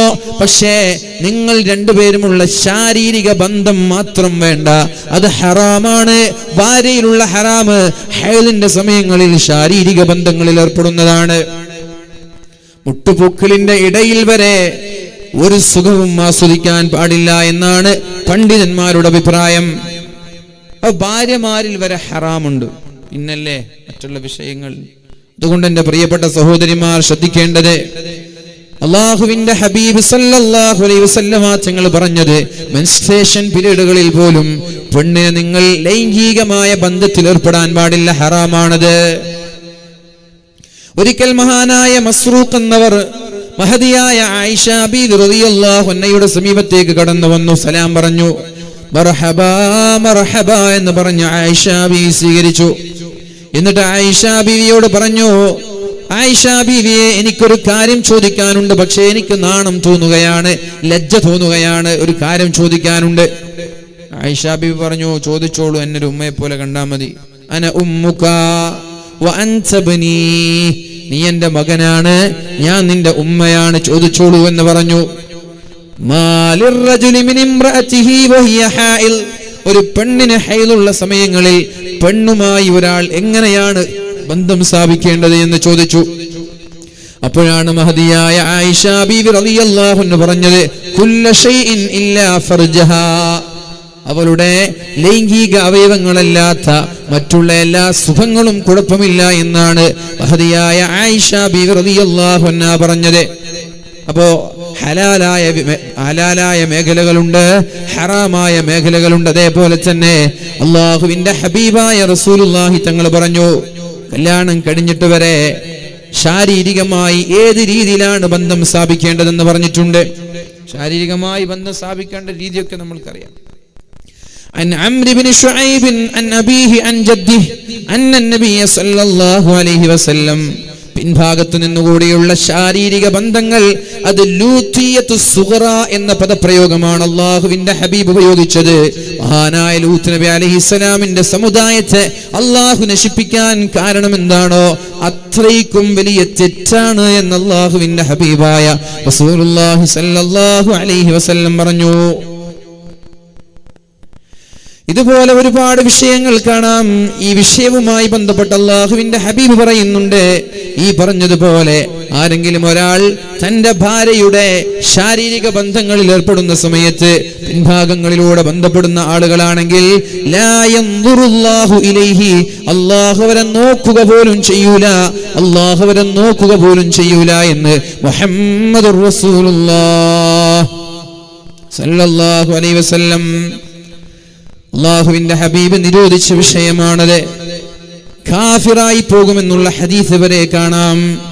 അബീ ഹുറൈറ റളിയല്ലാഹു അൻഹു, മഹാനായ അബൂ ഹുറൈറ റളിയല്ലാഹു അൻഹു പറയുന്നുണ്ട്, മൻ അതാ ഹൈലൻ അവ ഇംറഅതൻ ഫീ ദുബരിഹാ ഫഖദ് കഫർ. ഒരു ഹൈലുകാരിയെ ശാരീരിക ബന്ധത്തിൽ ഏർപ്പെട്ടാൽ അയാൾ കാഫിറായി പോകുമെന്ന്. അതേപോലെ സ്വന്തം ഭാര്യയുടെ പിൻഭാഗങ്ങളിലൂടെ ബന്ധപ്പെടുകയാണെങ്കിൽ അയാൾ കാഫിറായി പോകുമെന്ന് പരിശുദ്ധ റസൂൽ സല്ലല്ലാഹു അലൈഹി വസല്ലമ തങ്ങൾ പറഞ്ഞത് മഹാനായ അബൂ ഹുറൈറ റളിയല്ലാഹു അൻഹു റിപ്പോർട്ട് ചെയ്യുന്നുണ്ട്. അതേപോലെ ഇത്തരം വിഷയങ്ങളിൽ ഒരാൾ ഏർപ്പെടുകയാണെങ്കിൽ ഫഖദ് ബരിഅ മിമ്മാ അൻസലല്ലാഹു അലാ മുഹമ്മദിൻ, ദീനിൽ നിന്നയാൾ ഒഴിവായി എന്ന് അല്ലാഹുവിന്റെ ഹബീബ് സല്ലല്ലാഹു അലൈഹി വസല്ലം ഒരു ജോത്സ്യനെ കണ്ടു. ജോത്സ്യൻ പറഞ്ഞത് സത്യമാണെന്ന് ഒരാൾ വിശ്വസിച്ചാൽ, ഹൈലുകാരിയായ ഭാര്യമാരുമായി നേരത്തെ പറഞ്ഞതുപോലെയുള്ള ശാരീരിക ബന്ധങ്ങളിൽ ഒരാൾ ഏർപ്പെടുകയാണെങ്കിൽ അല്ലാഹുവിന്റെ ദീനിൽ നിന്നയാൾ ഒഴിവാണ് എന്ന് മുഹമ്മദുർ റസൂലുള്ളാഹി സല്ലല്ലാഹു അലൈഹി വസല്ലം. അപ്പൊ ഇതൊക്കെ സ്വന്തം ഭാര്യയിലുള്ള ഹറാമാ പറഞ്ഞത്. ഇനി മറ്റുള്ള വിഷയങ്ങൾ നമ്മൾ ശ്രദ്ധിക്കാനുണ്ട്. ഭാര്യയിൽ വരെ എങ്ങനെ കിടപ്പറ പങ്കിടണം എന്ന് ഇസ്ലാം പഠിപ്പിച്ചു. നിങ്ങൾക്ക് തോന്നിയതുപോലൊന്നും കിടപ്പറ പങ്കിടാൻ പാടില്ല. അവിടെ വരെ റെസ്ട്രിക്ഷൻസ് ഉണ്ട്, നിയമങ്ങളുണ്ട്. അല്ലാഹുവിന്റെ ഹബീബായ റസൂലുള്ളാഹി തങ്ങൾ പറഞ്ഞു, മാ മിൻ ദംബിൻ ബഅദ അശ്ശിർകി അഅലമു ഇൻദല്ലാഹി മിൻ നുത്ഫത്തിൻ വലഅഹാ റജുലുൻ ഫീ റഹിമിൻ ലാ യഹില്ലു ലഹ്. ശിർക്ക് കഴിഞ്ഞാൽ ഏറ്റവും വലിയ പാപം എന്ന് പറയുന്നത് മറ്റൊരു പെണ്ണുമായി വ്യഭിചരിക്കലാണെന്ന് ഷഫീഉനാ റസൂലുള്ളാഹ്. മാ മിൻ ദംബിൻ ബഅദ അശ്ശിർകി അഅലമു ഇൻദല്ലാഹ്. ഒരാൾ ശിർക്ക് ചെയ്യുന്ന ഒരു തെറ്റു കഴിഞ്ഞാൽ പിന്നെ ഏറ്റവും വലിയ പാപം എന്ന് ചോദിച്ചാൽ ഹലാലല്ലാത്തൊരു പെണ്ണിൽ കൊണ്ടുപോയി അവന്റെ ഇന്ദ്രിയത്തുള്ളികൾ നിക്ഷേപിക്കലാണ് എന്ന് മുഹമ്മദുർ റസൂലുള്ളാഹ്.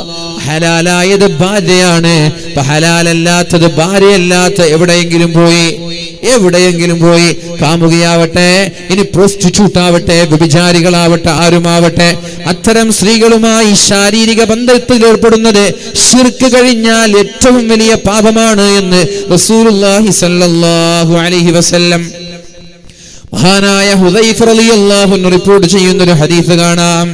യാ മഅ്ശറന്നാസ്, ഓ ജനങ്ങളെ, ഇത്തഖുസ്സിന, നിങ്ങൾ വ്യഭിചാരത്തെ സൂക്ഷിക്കണം. സിനയെ നിങ്ങൾ സൂക്ഷിക്കണം, വ്യഭിചാരത്തെ നിങ്ങൾ സൂക്ഷിക്കണം. ഫഇന്ന ഫീഹി സിത്തു ഖിസാലിൻ, വ്യഭിചരിക്കുന്നവർക്ക് 6 പ്രശ്നങ്ങൾ ഉണ്ടാവാനുള്ള സാധ്യതയുണ്ട്. വ്യഭിചരിക്കുന്നവർക്ക് 6 പ്രശ്നങ്ങൾ ഉണ്ടാവാനുള്ള സാധ്യതയുണ്ട്. സലാസു ഫിദ് ദുനിയാ വ സലാസു ഫിൽ ആഖിറ. 3 പ്രശ്നങ്ങൾ ദുനിയാവിലാണ്, 3 പ്രശ്നങ്ങൾ നാളെ ആഖിറത്തിൽ അനുഭവിക്കാനുള്ളതാണ്. ദുനിയാവിൽ 3 പ്രയാസങ്ങൾ അനുഭവിക്കാനുണ്ട്, എന്നാൽ ആഖിറത്തിലും അതുപോലെ 3 പ്രയാസങ്ങൾ അനുഭവിക്കാനുണ്ട്. എന്തൊക്കെയാണ് ദുനിയാവിൽ അനുഭവിക്കേണ്ട പ്രയാസങ്ങൾ? ഫയദ്ഹബുൽ ബഹാ, അവന്റെ മുഖത്തിന്റെ വെളിച്ചം മാറി മുഖത്തിൽ എന്തോ ഒരു അപലക്ഷണം കാണുമെന്ന്, വ്യഭിചാരികളുടെ മുഖത്തെന്തെന്നില്ലാത്തൊരു വികൃത രോഗമുണ്ടാകുമെന്ന് മുഹമ്മദുർ റസൂലുള്ളാഹ്. തിരിയുമത് വ്യഭിചാരികളാണെങ്കിൽ, നിരന്തരമായി വ്യഭിചരിക്കുന്ന ആളുകളാണെങ്കിൽ, മതിൽ ചാടുന്നവർ, അവിഹിത ബന്ധത്തിൽ ഏർപ്പെടുന്നവർ, ഇത്തരം ആളുകളുടെ മുഖത്ത് ആ ഒരു ഗൗരവം അല്ലാഹു എടുത്തു കളഞ്ഞിട്ട്, അവന്റെ മുഖത്തിന്റെ ഹുർമത്ത് അല്ലാഹു എടുത്തു കളഞ്ഞിട്ട് എന്തോ ഒരു വെളിച്ചക്കുറവ് ആ മുഖത്ത് കാണാമെന്ന് ഷഫീഉനാ റസൂലുള്ളാഹി. വയൂരിസുൽ ഫഖറ, അയാൾ എത്ര അധ്വാനിച്ചാലും എത്ര കഠിനാധ്വാനം ചെയ്താലും അയാൾക്ക് അല്ലാഹു സമ്പത്തിൽ അഭിവൃദ്ധി നൽകൂല എന്നാണ്. അയാൾ ദരിദ്രനായി പോകുമെന്നും പരിശുദ്ധ റസൂലുള്ളാഹ്. വ്യഭിചാരിയായ പെണ്ണായെങ്കിലും ശരി, പെണ്ണാണെങ്കിലും ശരി, ആണാണെങ്കിലും ശരി, വ്യഭിചാരികളാണോ അവർക്ക് സാമ്പത്തികമായ അഭിവൃദ്ധി അല്ലാഹു നൽകൂല എന്നാണ്. ദാരിദ്ര്യമാണ്, ഫഖറാണ് അല്ലാഹു അവർക്ക് നൽകുന്നത് എന്ന് ഷഫീഉനാ റസൂലുള്ളാഹി സ്വല്ലല്ലാഹു അലൈഹി വസല്ലം. വയൻഖുസുൽ ഉംറ, അവന്റെ ആയുസ് കുറയും, പെട്ടെന്ന് പെട്ടെന്ന് അയാൾ മരണപ്പെട്ടു പോകുമെന്നും ഷഫീഉനാ റസൂലുള്ളാഹ്. ഇത് ദുനിയാവിലുള്ള പ്രശ്നങ്ങളാണ്. ഒന്ന്, മുഖത്തിന്റെ വെളിച്ചം നഷ്ടപ്പെടും. രണ്ടയാൾ അള്ളാഹു അയാളെ ദരിദ്രനാക്കി മാറ്റുമെന്നാണ്. അയാളുടെ സാമ്പത്തിക ബാധ്യത തീരെയില്ല, അയാളുടെ കടങ്ങൾ തീരെയില്ല, എന്ന് നോക്കിയാലും ദാരിദ്ര്യം മാത്രമായിരിക്കും. പിന്നെ അയാൾ പെട്ടെന്ന് മരിച്ചു പോകുമെന്നും മുഹമ്മദുർ റസൂലുള്ളാഹ്. ദീർഘായുസ്സ് അയാൾക്ക് ലഭിക്കൂല എന്നാണ് പഠിപ്പിച്ചത്. അതിന്റെ അർത്ഥം അയാൾക്ക് മാരകമായ രോഗങ്ങൾ വരാനുള്ള സാധ്യതയുണ്ട്. പിന്നെയോ ആഖിറത്തിൽ 3 പ്രശ്നങ്ങളുണ്ട്. ആഖിറത്തിൽ 3 പ്രശ്നങ്ങളുണ്ട്. ഏതൊക്കെയാണ് ആ പ്രശ്നങ്ങൾ? ഫസഖത്തുല്ലാഹി സുബ്ഹാനഹു വ തആല, അല്ലാഹുവിന്റെ കോപം അയാൾക്കുണ്ടാകുമെന്നാണ്. അല്ലാഹുവിന്റെ കോപം ഉണ്ടാകും അയാൾക്ക്. വസൂഉൽ ഹിസാബ്, ഹിസാബിന്റെ സമയത്ത് അയാൾക്ക് രക്ഷപ്പെടാൻ കഴിയില്ല. വിചാരണ വേളയിൽ കിടന്നുരുളേണ്ടി വരും, പ്രയാസപ്പെടേണ്ടി വരും. വഅദാബുന്നാർ, നരകത്തിന്റെ ഭയാനകമായ തീജ്വാലയിലേക്ക് അല്ലാഹു വലിച്ചെറിയുമെന്ന് മുഹമ്മദുർ റസൂലുള്ളാഹ്. ഇന്നൊരു വിറ്റ് വായിക്കണേ, ഏതൊരു മൊയിലാര് മതിൽ ചാടിയിട്ട് പെണ്ണുമായി കിടപ്പറ പങ്കിടുമ്പോൾ പെണ്ണ് ചോദിച്ചത്രേ, അല്ല ഉസ്താദെ, നിങ്ങളെല്ലാം പറഞ്ഞത് വ്യഭിചരിച്ചാൽ ഉരുക്കില്ല, ഇനെന്താ പറയുക, നല്ല മുള്ളുള്ള മരത്തിന് ഉരുക്കെന്താ പറയുക, മുരുക്ക് എന്താ പറയുന്നത്, മുരിക്കിൻ്റെ മരത്തിൽ അങ്ങോട്ടും ഇങ്ങോട്ടും ഈർന്ന് നരകത്തിൽ ഇങ്ങനെ ഈരും എന്നുള്ളൊരു ശിക്ഷയുണ്ടല്ലോ, നിങ്ങളൊന്ന് പറഞ്ഞില്ലെന്ന് വെച്ചു. അപ്പോൾ മൊയിലാർ പറഞ്ഞല്ലോ, അത് മുമ്പുള്ള മൊയിലാമാരും ആളൊക്കെ ഇങ്ങനെ ഈർന്നിട്ട് അതിൻ്റെ മുള്ള് തേഞ്ഞിട്ടുണ്ടാവും, ഇപ്പോൾ അത്ര മൂർച്ചുണ്ടാവില്ല. ഉസ്താദുമാരെ കൊട്ടാൻ കിട്ടിയ ചാൻസൊക്കെ കൂട്ടിക്കോളൂ ഉഷാറായിട്ട്, ഒന്നും നോക്കണ്ട, കിട്ടിയ ചാൻസ് ഒന്നും നഷ്ടപ്പെടുത്തണ്ട. കാരണം ഇതാരെങ്കിലും ഇവിടെ വേല പറഞ്ഞിട്ട് മൈക്കിൽ കയറിയിട്ട് കുറ്റം പറയാൻ കഴിയില്ല. അവനെ സോഷ്യൽ മീഡിയയിൽ മാക്സിമം ആയിട്ട് കൊടുത്തോളി. അപ്പോൾ ഇതൊക്കെയാണ് നാളെ ആഖിറത്തിൽ അല്ലാഹു നൽകാൻ പോകുന്ന ശിക്ഷ. പിന്നെ അല്ലാഹുവിന്റെ ഹബീബായ റസൂലുള്ളാഹി സല്ലല്ലാഹു അലൈഹി വസല്ലമ തങ്ങൾ ഫഖതബൻ നാസ്, ഒരിക്കൽ പ്രഭാഷണം നടത്തി. എന്നിട്ട് പറഞ്ഞു, ഇന്നശംസ വൽ ഖമറ മിൻ ആയാതില്ലാഹ്, സൂര്യനും ചന്ദ്രനും അല്ലാഹുവിന്റെ ദൃഷ്ടാന്തങ്ങളാണ്. അതൊരിക്കലും ഒരാൾ മരണപ്പെട്ടാൽ ചന്ദ്രഗ്രഹണമോ സൂര്യഗ്രഹണമോ ഉണ്ടാവാൻ സാധ്യതയില്ല. അതിനെ കണ്ടാൽ നിങ്ങൾ തക്ബീർ ചെല്ലണമെന്ന് പറയുകയുണ്ടായി. വദഉല്ലാഹ അസ്സ വജല്ല വസല്ലു വതസദ്ദഖു യാ ഉമ്മത മുഹമ്മദ്. എന്നിട്ട് പറഞ്ഞു, മാ മിൻ അഹദിൻ അഗ്യറു മിനല്ലാഹി അസ്സ വജല്ല അയ്യസ്നി അബ്ദുഹു ഔ തസ്നി അമതുഹു. ഒരാൾ വ്യഭിചരിക്കുന്നതിനേക്കാളും വലിയ കോപം അല്ലാഹുവിന് വേറെയില്ല എന്ന് മുഹമ്മദുർ റസൂലുള്ളാഹ്. വ്യഭിചരിക്കുന്നതിനേക്കാളും വലിയ കോപം അല്ലാഹുവിന് വേറെയില്ല എന്നാണ്. ഒരിക്കൽ അല്ലാഹുവിന്റെ ഹബീബിന്റെ സന്നിധിയിലേക്ക് ഒരാൾ കടന്നു വന്നില്ലേ, നബിയെ, ഞാൻ മുസ്ലിമാവാൻ തയ്യാറാണ് നബിയെ. ആണോ? പക്ഷേ എന്തൊക്കെയാ മുസ്ലിമാവാൻ വേണ്ടി ചെയ്യേണ്ടത്? നബി തങ്ങൾ പറഞ്ഞു, ഷഹാദത്ത് കലിമ ചൊല്ലണം, നിസ്കരിക്കണം, നോമ്പെടുക്കണം, അമ്പിയാക്കൾ, അങ്ങനെ ഓരോന്ന് പറഞ്ഞു കൊടുത്തു.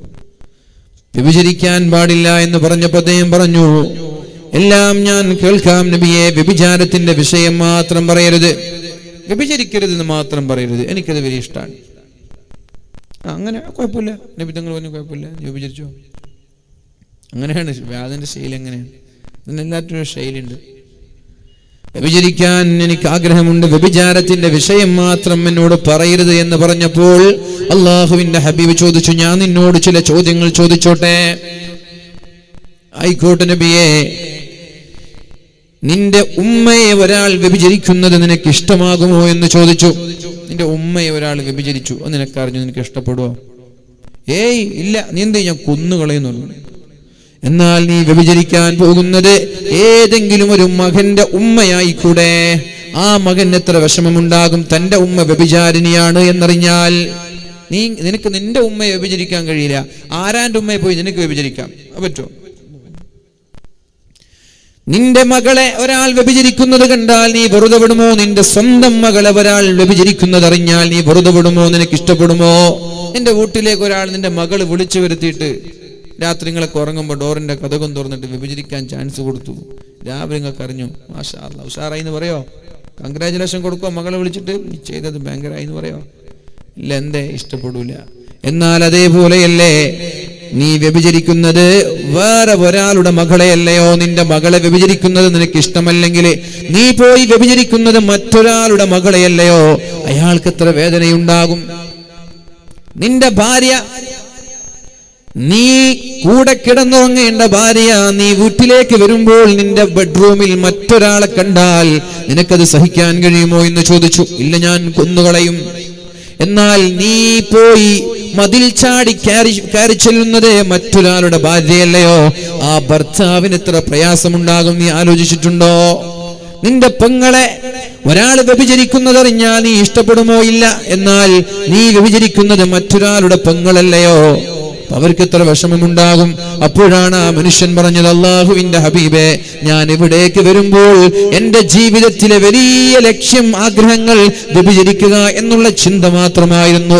പെണ്ണിനെ കിട്ടണം, വ്യഭിചരിക്കണം, വ്യത്യസ്തമായ നാടുകളിൽ നിന്ന് വ്യത്യസ്തമായ സ്ത്രീകളെ വ്യഭിചരിക്കണമെന്നുള്ള ചിന്തയല്ലാതെ വേറെ ഒന്നും എനിക്കുണ്ടായിട്ടില്ല. നിങ്ങൾ ഈ പറഞ്ഞു തന്നപ്പോഴാണ് എനിക്ക് മനസ്സിലായത് വ്യഭിചാരം എന്നുള്ളത് ഇത്രയും മ്ലേച്ഛമായ കാര്യമാണോ എന്ന്. സ്വന്തം ഉമ്മയെ കുറിച്ച് ആലോചിക്കുമ്പോൾ ബോധം വന്നു, സ്വന്തം ഭാര്യയെ കുറിച്ച് ആലോചിക്കുമ്പോൾ ബോധം വന്നു, സ്വന്തം മക്കളെ മറ്റൊരാൾ വ്യഭിചരിക്കുന്നത് ചിന്തിക്കുമ്പോൾ ബോധം വന്നു. ഇത്തരം വ്യഭിചാരികൾ, മതിൽ ചാടി കിടക്കുന്ന ആളുകളൊക്കെ അവരുടെ ഭാര്യയെ വേറെ ആരെങ്കിലും വ്യഭിചരിച്ചാൽ അവർക്ക് ഇഷ്ടപ്പെടുമോ? അവരുടെ മക്കളെ ആരെങ്കിലും അടിച്ചുമാറ്റാൻ ഇഷ്ടപ്പെടുമോ? അവരുടെ ഉമ്മയെ വ്യഭിചരിച്ചാൽ അവർക്ക് ഇഷ്ടപ്പെടുമോ? സഹിക്കാൻ കഴിയുമോ? എന്തേ അത് ചിന്തിക്കാത്തത്?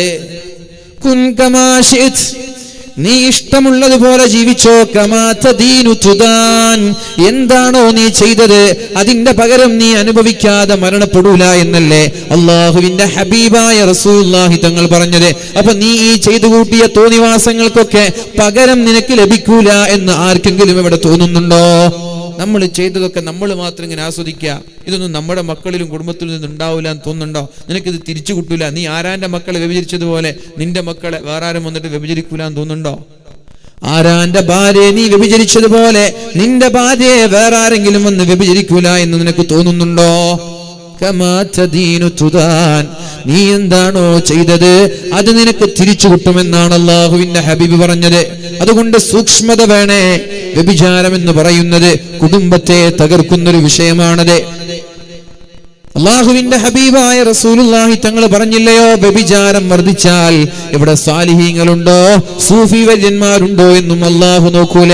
അള്ളാഹു സമുദായത്തെ നശിപ്പിക്കുമെന്ന് മുഹമ്മദുർ റസൂലുള്ളാഹ്. അല്ലാഹുവിന്റെ ഹബീബ് പറഞ്ഞത് അല്ലാഹുവിന് ഏറ്റവും ദേഷ്യം അതാണ്. മഹാനായ അബൂ ഹുറൈറ റളിയല്ലാഹു അൻഹു പറഞ്ഞു, ലാ യസ്നി സാനി ഹീന യസ്നി വഹുവ മുഅ്മിൻ, ലാ യസ്നി സാനി ഹീന യസ്നി വഹുവ മുഅ്മിൻ. ഒരാളും ഇവിടെ മുഅ്മിനായിക്കൊണ്ട് ഒരാളും വ്യഭിചരിക്കുന്നില്ല. വ്യഭിചരിക്കുന്ന സമയത്ത് അയാളുടെ ഈമാൻ നഷ്ടപ്പെടുന്നുണ്ട്. അയാൾ പേര് മാത്രമാണ് മുസ്ലിം, പേരിൽ മാത്രമാണ് അയാൾ മുസ്ലിം. അയാളുടെ ഈമാൻ നഷ്ടപ്പെട്ടു പോകുമെന്ന് മഹാനായ അബൂ ഹുറൈറ റളിയല്ലാഹു അൻഹു. ലാ യസ്നി സാനി ഹീന യസ്നി വഹുവ മുഅ്മിൻ. വ്യഭിചാരി വ്യഭിചരിക്കുന്ന സമയങ്ങളിൽ അയാളൊരു മുഅ്മിനല്ല, അയാളൊരു മുസ്ലിമല്ല. അയാളുടെ ഈമാനിനെ അല്ലാഹു എടുത്തു ഊരിക്കളയുമെന്ന് മുഹമ്മദുർ റസൂലുള്ളാഹ്. അൽ ഈമാനു സിർബാലുൻ യുസർബിലുഹു അല്ലാഹു മൻ യശാ. ഈമാൻ എന്ന് പറയുന്നത് അതൊരു വസ്ത്രമാണ്, അതൊരു കുപ്പായമാണ്. അള്ളാഹു ഇഷ്ടമുള്ള ആളുകൾക്കാണ് ആ വസ്ത്രം ധരിപ്പിക്കുന്നത്. എന്നാൽ വേണ്ടാത്തത് ചെയ്താൽ ആ വസ്ത്രം ഊരിക്കളയുന്ന ലാഘവത്തോടെ അള്ളാഹു നിങ്ങളുടെ ഹൃദയങ്ങളിൽ നിന്ന് ഈമാനിനെ ഊരിക്കളയുമെന്നാണ് ശഫീഉനാ റസൂലുള്ളാഹി സല്ലല്ലാഹു അലൈഹി വസല്ലമ തങ്ങൾ പഠിപ്പിച്ചത്. അതുകൊണ്ട് വ്യഭിചാരത്തിന്റെ വിഷയങ്ങളിൽ നമ്മൾ ശ്രദ്ധയുണ്ടാവണം. കണ്ണുകളാണ് വ്യഭിചാരത്തിലേക്ക് നമ്മെ കൊണ്ടെത്തിക്കുന്നത്. കണ്ണ് സൂക്ഷിക്കുന്നവർ ഒരിക്കലും വ്യഭിചരിക്കൂല. കണ്ണ് സൂക്ഷിക്കുന്നവർ ഒരിക്കലും വ്യഭിചരിക്കൂല. കണ്ണ് സൂക്ഷിക്കുന്നവർ ഒരിക്കലും വ്യഭിചരിക്കൂല. അവരെ കൊണ്ട് വ്യഭിചരിക്കാൻ കഴിയില്ല. എന്നാൽ കണ്ണ് അലക്ഷ്യമായി അഴിച്ചുവിടുന്നവർ, കണ്ണിലൂടെ ഹറാമുകൾ നിരന്തരമായി കാണുന്നവർ, ആ ആളുകളെല്ലാം എന്തായാലും ഏതെങ്കിലും ഒരു രീതിയിലേക്കുള്ള വ്യഭിചാരത്തിലേക്ക് എത്തിപ്പെടാനുള്ള സാധ്യത കൂടുതലാണ്.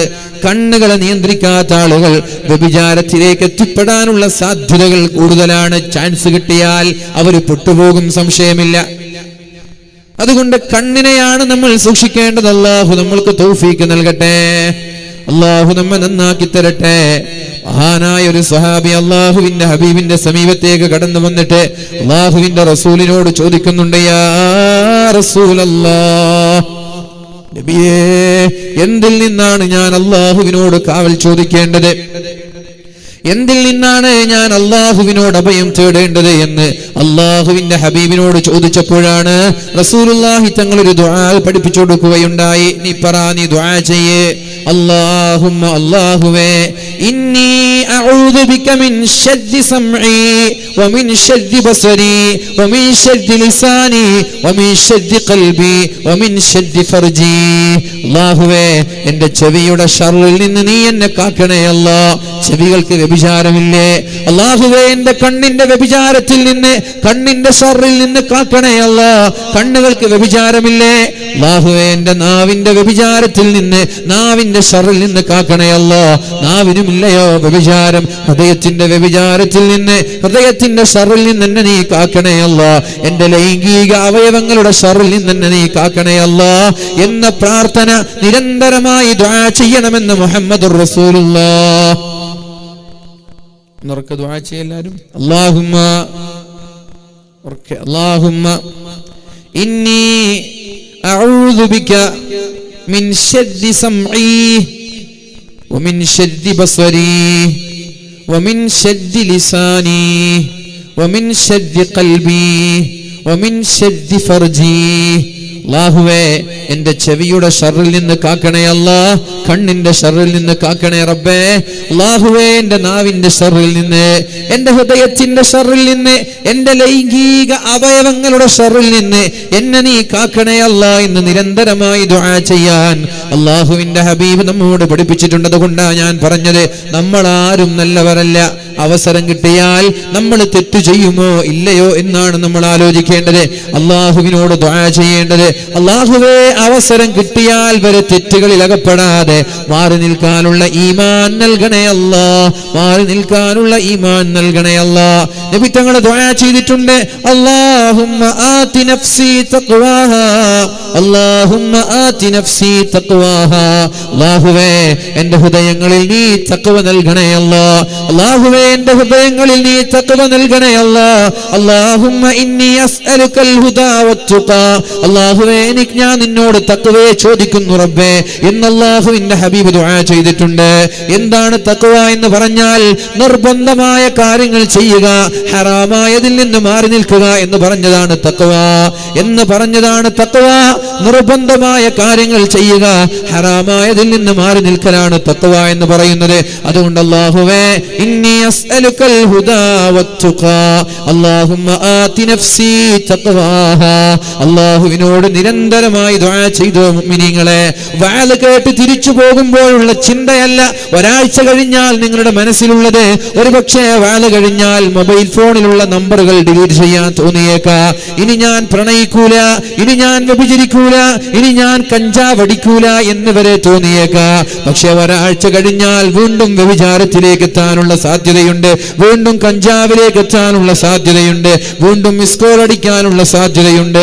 അതുകൊണ്ട് അല്ലാഹുവിനോട് ദുആ ചെയ്യേ, യാ മുഖല്ലിബൽ ഖുലൂബ് സബ്ബിത് ഖൽബി അലാ ദീനിക്. യാ മുഖല്ലിബൽ ഖുലൂബ് സബ്ബിത് ഖൽബി അലാ ദീനിക്. അല്ലാഹുവേ, മാറി മറയുന്ന ഹൃദയം, ഈ ഹൃദയങ്ങളെ മാറ്റിമറിക്കുന്ന റബ്ബേ, നന്മയിലേക്കും ചിന്മയിലേക്കും ഹൃദയങ്ങളെ മാറ്റിമറിക്കുന്ന റബ്ബേ, സബ്ബിത് ഖൽബി അലാ ദീനിക്. എൻ്റെ ഹൃദയത്തെ നിന്റെ ദീനിൽ അടിയുറച്ചു നിൽക്കാൻ തൗഫീഖ് നൽകണേ അല്ലാഹ്. അവസരം കിട്ടുമ്പോൾ ഹറാം ചെയ്യാതെ, വ്യഭിചരിക്കാൻ ചാൻസ് വരുമ്പോൾ വ്യഭിചരിക്കാതെ, കള്ള് കുടിക്കാൻ അവസരം കിട്ടുമ്പോൾ കള്ള് കുടിക്കാതെ, കഞ്ചാവ് ഉപയോഗിക്കാൻ അവസരം കിട്ടുമ്പോൾ കഞ്ചാവ് ഉപയോഗിക്കാതെ, അല്ലാഹുവേ, നിന്നെ പേടിച്ച് ജീവിക്കാനുള്ള ഖൽബ് നീ എനിക്ക് തരണേ അല്ലാഹ് എന്ന് അല്ലാഹുവിനോട് ദുആ ചെയ്യാൻ പറഞ്ഞു. ദുആ ചെയ്യാതെ രക്ഷപ്പെടാൻ കഴിയില്ല മുഅ്മിനീങ്ങളെ. കാരണം ഇത് ഫിത്ന പ്രത്യക്ഷപ്പെടുന്ന കാലമാണിത്. ദുആ ചെയ്യാതെ ഒന്നും രക്ഷപ്പെടാൻ കഴിയില്ല. ഞാൻ അങ്ങനെ സൂക്ഷിക്കുന്നൊക്കെ പറഞ്ഞ ആളുകൾക്ക് പൊട്ടുപോയിട്ടുണ്ട്. അതുകൊണ്ട് കുറച്ചൊക്കെ ദുആവും വേണം രക്ഷപ്പെടാൻ വേണ്ടി. അല്ലാഹു നമ്മളൊക്കെ രക്ഷപ്പെടുത്തട്ടെ. അല്ലാഹു നമ്മയൊക്കെ രക്ഷപ്പെടുത്തട്ടെ. അല്ലാഹുവേ, ഈമാൻ നീ ഞങ്ങൾക്ക് നൽകണേ റബ്ബേ. അതുകൊണ്ട് ഈ പ്രാർത്ഥനകളൊക്കെ കാണാതെ പഠിച്ച് നിരന്തരമായി ദുആ ചെയ്യുക. അല്ലാഹു നമ്മൾക്ക് തൗഫീഖ് നൽകി അനുഗ്രഹിക്കട്ടെ. ശ്രദ്ധിക്കേണ്ട ഒരുപാട് വിഷയങ്ങളുണ്ട്. മഹാനായ ജാബിർ റളിയല്ലാഹു അൻഹു പറയുന്നത്, ഖാല റസൂലുള്ളാഹി സ്വല്ലല്ലാഹു അലൈഹി വസല്ലം ലാ തദ്ഖുലു അലൽ മുഗീബാത്ത്. മുഗീബാത്തുകളുമായി അവരുടെ അടുത്തേക്ക് നിങ്ങൾ പോകാൻ പാടില്ല. മുഗീബാത്തിന്റെ അടുത്തേക്ക് നിങ്ങൾ പോകാൻ പാടില്ല. ഫഇന്ന ശൈത്വാന യജ്രി മിൻ ഇബ്നി ആദമ മജ്റദ്ദം. മനുഷ്യന്റെ ശരീരങ്ങളിൽ പിശാച് കയറുന്നുണ്ട് എന്നാണ്. നിങ്ങളുടെയൊക്കെ ശരീരത്തിൽ പിശാച്ചുണ്ട്, എൻ്റെ ഉണ്ട്, എല്ലാവരുടെ ശരീരത്തിലും പിശാച്ചുണ്ട്. നബി തങ്ങൾക്കുണ്ടായിരുന്ന പിശാച്ച്. പിന്നെ വലാകിന്നഹു അസ്ലം, അയാൾ പിന്നെ മുസ്ലിമായി. ഒരിക്കലും ആയിഷ ബീവിയോട് നബി തങ്ങൾ പറഞ്ഞില്ലേ, ജാക്കി ശൈത്താനൊക്കെ. ആയിഷ ബീവിക്ക് സംശയം തോന്നി നബി തങ്ങളെ. രാത്തുറങ്ങും ഇങ്ങനെ കൈയിട്ടിട്ട് തപ്പി നോക്കി, ഭർത്താവിനെ കാണുന്നില്ല. അപ്പോൾ ഒന്നും കൂടി ഇങ്ങനെ തെരഞ്ഞു നോക്കി. പെട്ടെന്ന് നബി തങ്ങളുടെ മുടിയുടെ ഉള്ളിൽ കൈ കയറി. അപ്പോൾ നബിക്ക് മനസ്സിലായി, ആയിഷാബിക്ക് എന്തോ ഡൗട്ട് തോന്നിയിട്ട് ഞാൻ തോണ്ടി നോക്കിയാണ്, ഞാൻ ഇവിടുന്ന് മറ്റുള്ള ഭാര്യമാരുടെ അടുത്തേക്ക് പോയി, അങ്ങനെ എന്തോ ഡൗട്ട് കൂടിയതാണ്. അപ്പോൾ നബി തങ്ങൾ ചോദിച്ചു, ജാക്കി ശൈത്താനൊക്കെ, നിന്റെ അടുത്തേക്ക് നിന്റെ ശൈത്താൻ വന്നില്ല ആയിഷ. പിന്നെ ആയിഷാബി നബി തങ്ങളോട് ചോദിച്ചു, നിങ്ങൾക്കില്ല ശൈത്താന്? എനിക്ക് മാത്രമല്ല, നിങ്ങൾക്കില്ല ഒരു ശൈത്താന്? നബി തങ്ങൾ പറഞ്ഞു, ഉണ്ട്, പക്ഷെ അയാൾ ഇന്ന് മുസ്ലിം ആയിട്ടുണ്ട്, ഇന്ന് എന്നോട് നല്ലതല്ലാതെ പറഞ്ഞുതരൂല. അല്ലാഹുവിന്റെ ഹബീബിന്റെ കൂടെ ഉണ്ടായിരുന്ന അയാൾ മുസ്ലിമായി. എന്നാൽ ലോകത്തുള്ള എല്ലാ ആളുകളുടെ കൂടെയും പിശാചുക്കളുണ്ട്. അതൊരു പിശാച്ചാണ്. പിന്നെ കുറെ പിശാചുക്കൾ തീറ്റയ്ക്കനുസരിച്ചിട്ടുണ്ടാവും. ഒരാളുടെ അടിച്ചു മാറുന്നതിനനുസരിച്ചിട്ടുണ്ടാവും. നല്ല ഫുഡ് അടിക്കുന്ന ആളെ ശരീരത്തിൽ നല്ല പിശാചുക്കൾ ഉണ്ടാവും. പിശാച്ചിന്റെ സങ്കേതമായിരിക്കും, ഒരു കളിയായിരിക്കും പിശാച്ച് വേറൊരു ശരീരത്തിൽ കയറിയിട്ട്. റസൂലുള്ളാഹി തങ്ങൾ പറഞ്ഞു, ഫഇന്ന ശൈത്വാന യജ്രി മിൻ ഇബ്നി ആദമ മജ്റദ്ദം. എവിടെയൊക്കെയാണോ രക്തം ഒഴുകുന്നത് അവിടെയെല്ലാം പിശാച് ഒഴുകുമെന്ന് മുഹമ്മദുർ റസൂലുള്ളാഹ്. എന്താണ് ലാ തദ്ഖുലു അലൽ മുഗീബാത്ത്? അന്യ സ്ത്രീകളുടെ ഇടയിലേക്ക് നിങ്ങൾ കയറി ചെല്ലരുത് എന്നാ പറഞ്ഞത്. അന്യ സ്ത്രീകളുടെ ഇടയിലേക്ക് നിങ്ങൾ കയറി ചെല്ലാൻ പാടില്ല എന്ന് മുഹമ്മദുർ റസൂലുള്ളാഹ്. സ്കൂളിൽ പോവുകയാണ്, മദ്രസയിലേക്ക് വരികയാണ്, അങ്ങാടിയിലേക്ക് പോവുകയാണ്, ഒരുപാട് വിഷയങ്ങൾ ശ്രദ്ധിക്കാനുണ്ട്. ഒരു പെണ്ണും ഒരാണും ഒറ്റയ്ക്കാവാൻ പാടില്ല എന്നാണ്. ഒരു പെണ്ണും ഒരാണും ഒറ്റയ്ക്കാവാൻ പാടില്ല എന്നാണ്. ലാ യഖ്ലുവന്ന റജുലുൻ ബിംറഅ. ഒരു പെണ്ണും ഒരാണും ഒറ്റയ്ക്കാവാൻ പാടില്ല. ഇല്ലാ വസാലിസുഹും അശ്ശൈത്വാൻ. അവിടെ മൂന്നാമനായി പിശാച് കടന്നു വരുമെന്ന് മുഹമ്മദുർ റസൂലുള്ളാഹ്. രാവിലെ സ്കൂളിലേക്ക് പോവുകയാണ് നമ്മുടെ മക്കൾ. യൂണിഫോം ധരിച്ച് ബസ് സ്റ്റാൻഡിലൂടെ കാത്തിരിക്കുകയാണ്. സ്കൂൾ ബസ് വരുന്നു. സ്കൂൾ ബസ്സിൽ ആകെയുള്ളത് കണ്ടക്ടറാണ്, വേറൊരാളില്ല. 2 കിലോമീറ്റർ കഴിഞ്ഞിട്ടാണ് അടുത്ത വിദ്യാർത്ഥി ആ ബസ്സിൽ കയറേണ്ടത്. കയറാൻ പാടില്ല, ഹറാമാണത്. കാരണം ആ ബസ്സിന്റെ കണ്ടക്ടറും ആ പെണ്ണും ഒറ്റയ്ക്കാണ്. ഒരു അന്യ സ്ത്രീയും ഒരു അന്യ പുരുഷനും ഒറ്റയ്ക്കിരിക്കാൻ പാടില്ല എന്ന് മുഹമ്മദുർ റസൂലുള്ളാഹ്. കണ്ടക്ടറെ സംശയമില്ല, കയറിയ പെൺകുട്ടിയെയും സംശയമില്ല. പിന്നെ സംശയമുള്ളത് ആരെയാണ്? പിശാചിനെയാണ്.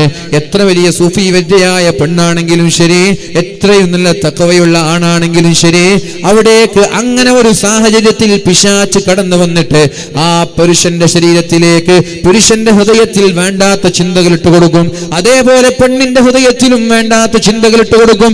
ആദ്യം അവരൊന്നും മിണ്ടൂല, പിന്നെ അവർ ചിരിക്കാൻ തുടങ്ങും, പിന്നെ അവർ സംസാരിക്കാൻ തുടങ്ങും, പിന്നെ അവർ നമ്പറുകൾ വാങ്ങും, പിന്നെ അവർ ഒന്നിച്ചിരിക്കാൻ തുടങ്ങും. പിന്നെ 2 കിലോമീറ്റർ ആണെങ്കിൽ ആ 2 കിലോമീറ്ററുകളിൽ അവർ നടത്താത്ത കളികൾ ഉണ്ടാവില്ല. അവിടെ വില്ലൻ ആരാണെന്ന് ചോദിച്ചാൽ പിശാച്ചാണ് അവിടെ വില്ലൻ. അതുകൊണ്ടൊരു പെണ്ണും ഒരാണും ഒറ്റയ്ക്കൊരു സ്ഥലത്തും യാത്ര ചെയ്യാൻ പാടില്ല. ഒരു ഓട്ടോറിക്ഷ ഡ്രൈവർ ആണെങ്കിൽ ഒരു പെണ്ണ് ഒറ്റയ്ക്ക് അയാളുടെ കൂടെ യാത്ര ചെയ്യാൻ പാടില്ല. അതേപോലെ ഒരു മദ്രസയിലേക്ക് വരുന്ന വിദ്യാർത്ഥിനി, ഉസ്താദ് ഒറ്റയ്ക്കാണ് മദ്രസയിലുള്ളതെങ്കിൽ ആ വിദ്യാർത്ഥിനി ക്ലാസ്സിൽ കയറാൻ പാടില്ല. അതേപോലെ ക്ലാസ്സിലേക്ക് വരുന്ന ഒരു പെൺകുട്ടി, അടുത്തതായി വരുന്നത് ഒരു ആൺകുട്ടിയാണെങ്കിൽ ആ പെൺകുട്ടി മാത്രമുള്ള സമയത്ത് ക്ലാസ്സിലേക്ക് കയറാൻ പാടില്ല. സ്കൂളും അങ്ങനെ തന്നെയാണ്. അതേപോലെ തന്നെയാണ് നമ്മുടെ കച്ചവട സ്ഥാപനങ്ങളും അതുപോലെയാണ്. മൊബൈൽ കടകളാണെങ്കിലും ശരി, ഫാൻസി ആണെങ്കിലും ശരി, ടെക്സ്റ്റൈലുകളാണെങ്കിലും ശരി, മുതലാളിയും അവിടുത്തെ ഒരു ലേഡി സ്റ്റാഫും മാത്രമുള്ള കച്ചവടം ഹറാമായ കച്ചവടമാണത്. മുതലാളി ആണാണ്, ലേഡി സ്റ്റാഫിനെയാണ് വെച്ചിരിക്കുന്നത് രാവിലെ മുതൽ വൈകുന്നേരം വരെ. ഈ മുതലാളി മുതലാളിയും ഈ സ്റ്റാഫും മാത്രമാണുള്ളത്. ഇത്തരം കച്ചവടങ്ങൾ ഹറാമാണ്, ചെയ്യരുത്. മുസ്ലിമീങ്ങളാണെങ്കിൽ അത് അപകടം വിളിച്ചു വരുത്തുമെന്നതിൽ സംശയമേ ഇല്ല. അങ്ങനെ സംഭവിച്ചിട്ടുണ്ട്. ഒരു മുതലാളി ഇന്ന് രാവിലെ വരും, ലേഡി സ്റ്റാഫ് രാവിലെ വരും, 2-3 പാർട്ട്ണർമാരുള്ള ഒരു ഷോപ്പാണ്. അങ്ങനെ സംശയം തോന്നിയിട്ട് CC ക്യാമറ വെച്ചപ്പോഴാണ് കാര്യങ്ങൾ പിടികൂടുന്നത്. സംഭവം എന്താണ് ഈ വരുന്നത്, നേരത്തെ വരുന്നതെന്നൊക്കെ. ഇതൊക്കെ ദൈനംദിനം നടക്കാണ്. അതുകൊണ്ടൊരു പെണ്ണും ഒരാണും ഒറ്റയ്ക്കുണ്ടാകുന്ന സാഹചര്യങ്ങൾ ഉണ്ടാക്കരുത് എന്ന് പരിശുദ്ധ റസൂലുള്ളാഹി സ്വല്ലല്ലാഹു അലൈഹി വസല്ലം. ആദരണീയരായ സയ്യിദ് അവറുകൾ വരികയാണ്. അല്ലാഹു അക്ബർ, അല്ലാഹു അക്ബർ, അല്ലാഹു അക്ബർ, ലാ ഇലാഹ ഇല്ലല്ലാഹു വല്ലാഹു അക്ബർ, അല്ലാഹു അക്ബർ വലില്ലാഹിൽ ഹംദ്. ആദരണീയരായ റഷീദ് അലി ശിഹാബ് തങ്ങൾ നമ്മുടെ ഏകദേശം കാസർഗോഡ് ആ ഭാഗത്തുള്ള ഏകദേശം എല്ലാ വേദികളിലും അദ്ദേഹത്തെ ദുആക്ക് നേതൃത്വം നൽകാൻ സദസ്സിലൊക്കെ കൂടെ കാണാറുണ്ട്. അൽഹംദുലില്ലാ ഇൻഷാ അല്ലാഹ് നമ്മുടെ നാട്ടിലെത്തിയിരിക്കുകയാണ്. അല്ലാഹു അദ്ദേഹത്തിന് ആഫിയത്തും ആരോഗ്യവും ദീർഘായുസ്സും നൽകി അനുഗ്രഹിക്കട്ടെ. നമ്മളൊക്കെ ഏറെ സ്നേഹിക്കുന്ന, ഏറെ ബഹുമാനിക്കുന്ന ഒരു ആത്മീയമായ സുഹൃത്താണ്.